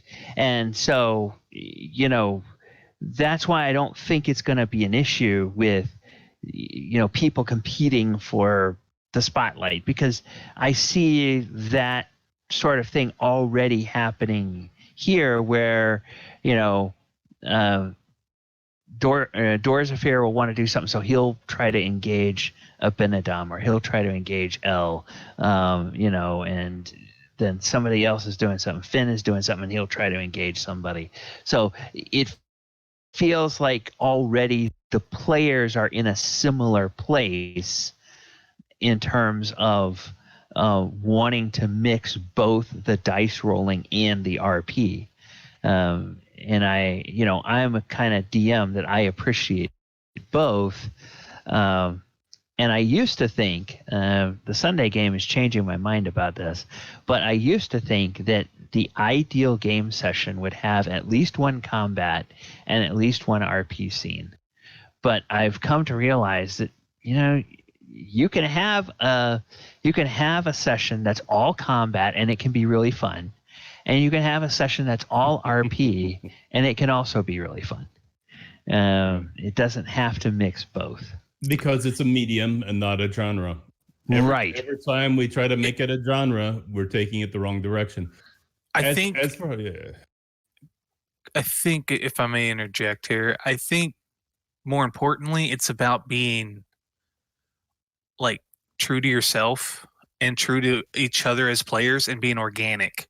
That you don't try to control each other. You don't try to control yourself. You just kind of let it happen. And that can be difficult and scary for some people, to just participate in the moment and then take a back seat, participate in the moment, take a back seat. Or sometimes you have to be a leader to get those interactions going. But I think the important thing is you don't try to control it 100%, you know, if you understand what I mean. And I was thinking, oh, well, this game, it's just going to be, we're just going to follow some modules and or whatever, and I can just kind of like min-max something or just have fun and not do a lot of RP. But maybe that's not maybe that was a No. bad way to think about it. I don't know. That's why I wanted to kind of talk to you and find out. Maybe I had the wrong idea going into it. Maybe who knows? So, Yeah, you're too far. You're too far over on one side. There's nobody here that can't go. Can they reach an improv flow and fill a session with a scene, or would they even like that session? That's going to be probably different answers for different people as far as that other extreme. But there's nobody here that can't add flavor. How much deeper they can go than flavor, we don't really know, because we've been doing this campaign, which is a pre-generated thing. We have certainly rabbit trailed that campaign from time to time and shown that there are things that, like I say, I'm confident that everybody here can go. I think that's the natural meaning of Dungeons and Dragons. If it's not the meaning of Dungeons and Dragons, why aren't we just playing war games at home, single player? Yeah, exactly. Well, Gally, isn't the purpose of having everyone come with an ally and a rival and all that to sort of weave into the storyline different arcs where it focuses on the individuals at different times? Yeah, that certainly has worked out in the Sunday game that way, and I actually discovered that in the Guildmaster's Guide to Ravnica sourcebook, because one of the things they say about character generation in that sourcebook is that each character has the opportunity to join one of these guilds, and you should create for each character, or have the player create for each character, an ally within their chosen guild, a rival within their chosen guild, and a distant contact outside their guild. So when I put the Sunday group together, I said, okay, I'm going to ask them not to create 3 NPCs, but actually ask them to create 6 NPCs. 3 that are in Ravnica, because I told them all this was going to be in part based on the Guildmaster's Guide to Ravnica, and that we would be traveling to other planes, including Ravnica itself. And so they all were thinking about what guilds they liked at the beginning. And of course, over time, their characters have evolved, and some of them thought, well, I was sure I wanted to be in that guild. I don't want anything to do with that guild now. Mm-hmm. I would, I identify more with this other guild, or I hate all of these guilds. They're all awful. I don't want to be in any of them, which is, I think, what the majority of the party actually wound up doing, is they, or about half of them, wound up not wanting to be in a guild at all. And which I thought was mandatory. So, I mean, I felt really kind of like in left field when everybody was like, nah. Because I thought we kind of picked them out at character creation. So it was kind of funny to see how that all...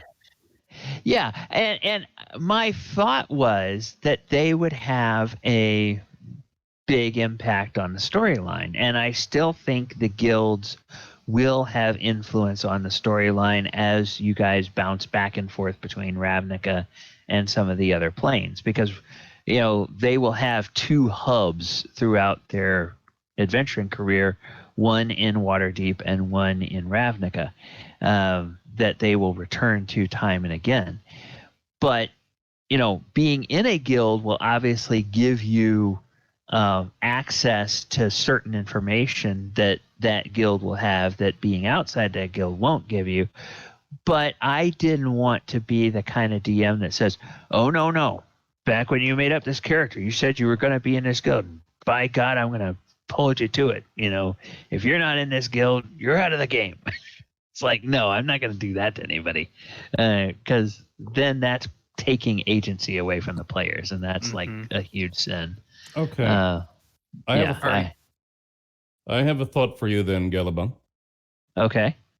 Now, what the game you've been talking about on Sunday was an open world. You were creating it as you go. This one is got to do with modules. Yes. But what you know about that's why you weren't so interested when I was asking you about plot hooks. Like I was saying, look, I'm about to make all my character and all those allies and enemies and such, and plot hooks. Okay, because you know who's who. So you can, hey, here are a few things that your characters might be involved in that's happening in the world. Your character will be more interesting and meaningful to you if any of these ideas sound good. Are the Harpers there? List the Harpers. Are there giants to be killed? List something about giants. Throw out some stuff to where the players can add their own depth by tying into the hooks are there. Well, when I did my character creation, I sort of left it. I said, this is kind of what happened, but I didn't name who the individual was, thinking that Gallibond could kind of tie that into an existing module or something. I left it open enough that, hey, and then he would let me know, this is the guy that did this or whatever. This is who you're involved with. This is your rival that you didn't necessarily name, but you kind of created. And I didn't. I don't know if that came across Gallibond or not. But. Oh yeah, it did. And in the Sunday game, when they were creating their allies and rivals, I had players that went to both extremes. Some of them kind of did what James is talking about, and they said, well, I have an idea that one will be kind of this, and it's less giving me a name and more giving me what they do. And, it's just going to be kind of over here. And it's like, oh, okay, so I can create a name for that person and I can file that away. And when it's time to go back to it, I can pull that out of my notes and bring that into play. And there's some of them that we still haven't run into, a year into the campaign. But others have shown up and have made varying levels of contributions to the game.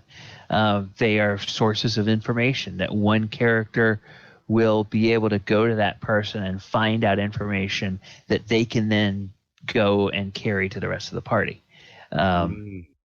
So I like having that. So you guys can, and then I had other players who gave me not only an exhaustive backstory on their own character, but then wrote very exhaustive backstories on all of the NPCs that they had created as well. Wow. And it's like, oh, okay, well, I mean, there's a lot of this that's just like good detail for them to know, but there's this line in here, oh yeah, I can use that. And there's this detail over here, okay, I can use that.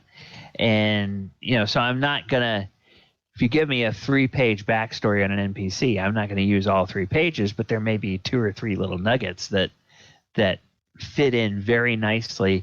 And when I'm thinking about an NPC to place somewhere or to send some kind of communication to the PC, this is the person that's going to do it. And, this will be how they will find this stuff out. Letters from home. They'll get the dear, and the violin will start playing. Like in the old Ken Burns PBS special. What was interesting is it started off with like these dreams. Like you had this idea of having dream scenarios, right? And then it was like series of questions in each dream, and then you answer those questions, and that fleshed out your whole like backstory. Now I know personally, like this is not to do with our game, so I don't want to get too far sidetracked, but it's interesting how we haven't really, when we went to Ravnica and we kind of had that whole exchange there in that time frame, we haven't met anybody's background stuff really, at least that we're aware of. Maybe I have, maybe I haven't, but we haven't really fleshed on that. But I know it's something you're willing to explore in the future, or probably haven't planned already. Yeah, it's one of those things like where we I had thumbnails of what I expected to happen when we got to Ravnica, and then events in the time that we were in Waterdeep basically changed the trajectory so that what I had originally been planning really didn't make that much sense anymore. And I was very busy trying to balance several homebrew games at the same time and working on other homebrew games I thought I would be running, later on. And so I just ran out of time really to prepare much of anything that made Ravnica feel like more than just a pit stop. Okay, your diplomat sent there for a series of meetings and to get ready to go on the next point of your adventure. I really didn't have a whole lot to flesh that out. And I realized that while we were in Ravnica, and I was like, okay, I need to try to do something. So by the time we got ready to leave Ravnica and go to Innistrad, I had a much clearer picture of, okay, here's why you're going, here's what you're doing, but here's all the other things that are potentially going on. And so at some point the next time we go back to Ravnica, I hope to have more of the, here's all the other stuff that's going on that maybe could attract the party's attention. And now that you all have an ally and former adventuring companion that's based there in Ravnica, he's going to be a great source of feeding you guys information when you go back there and say hello to him. And so that gives me another chance to use one of the players and say, oh, hey, your other character knows this and this and this and this. And then also some of the side characters, NPCs that you guys had created back at the time you rolled up your characters. If I may redirect the focus back onto this next campaign that we are all agreeing to participate in, what is everyone's feelings about?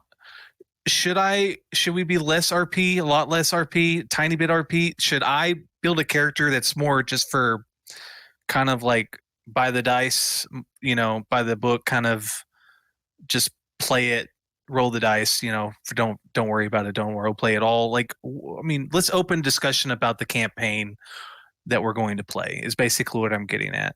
So it could be we could talk about whatever we want, but I'm just kind of wanting to get a feel for you as people and players.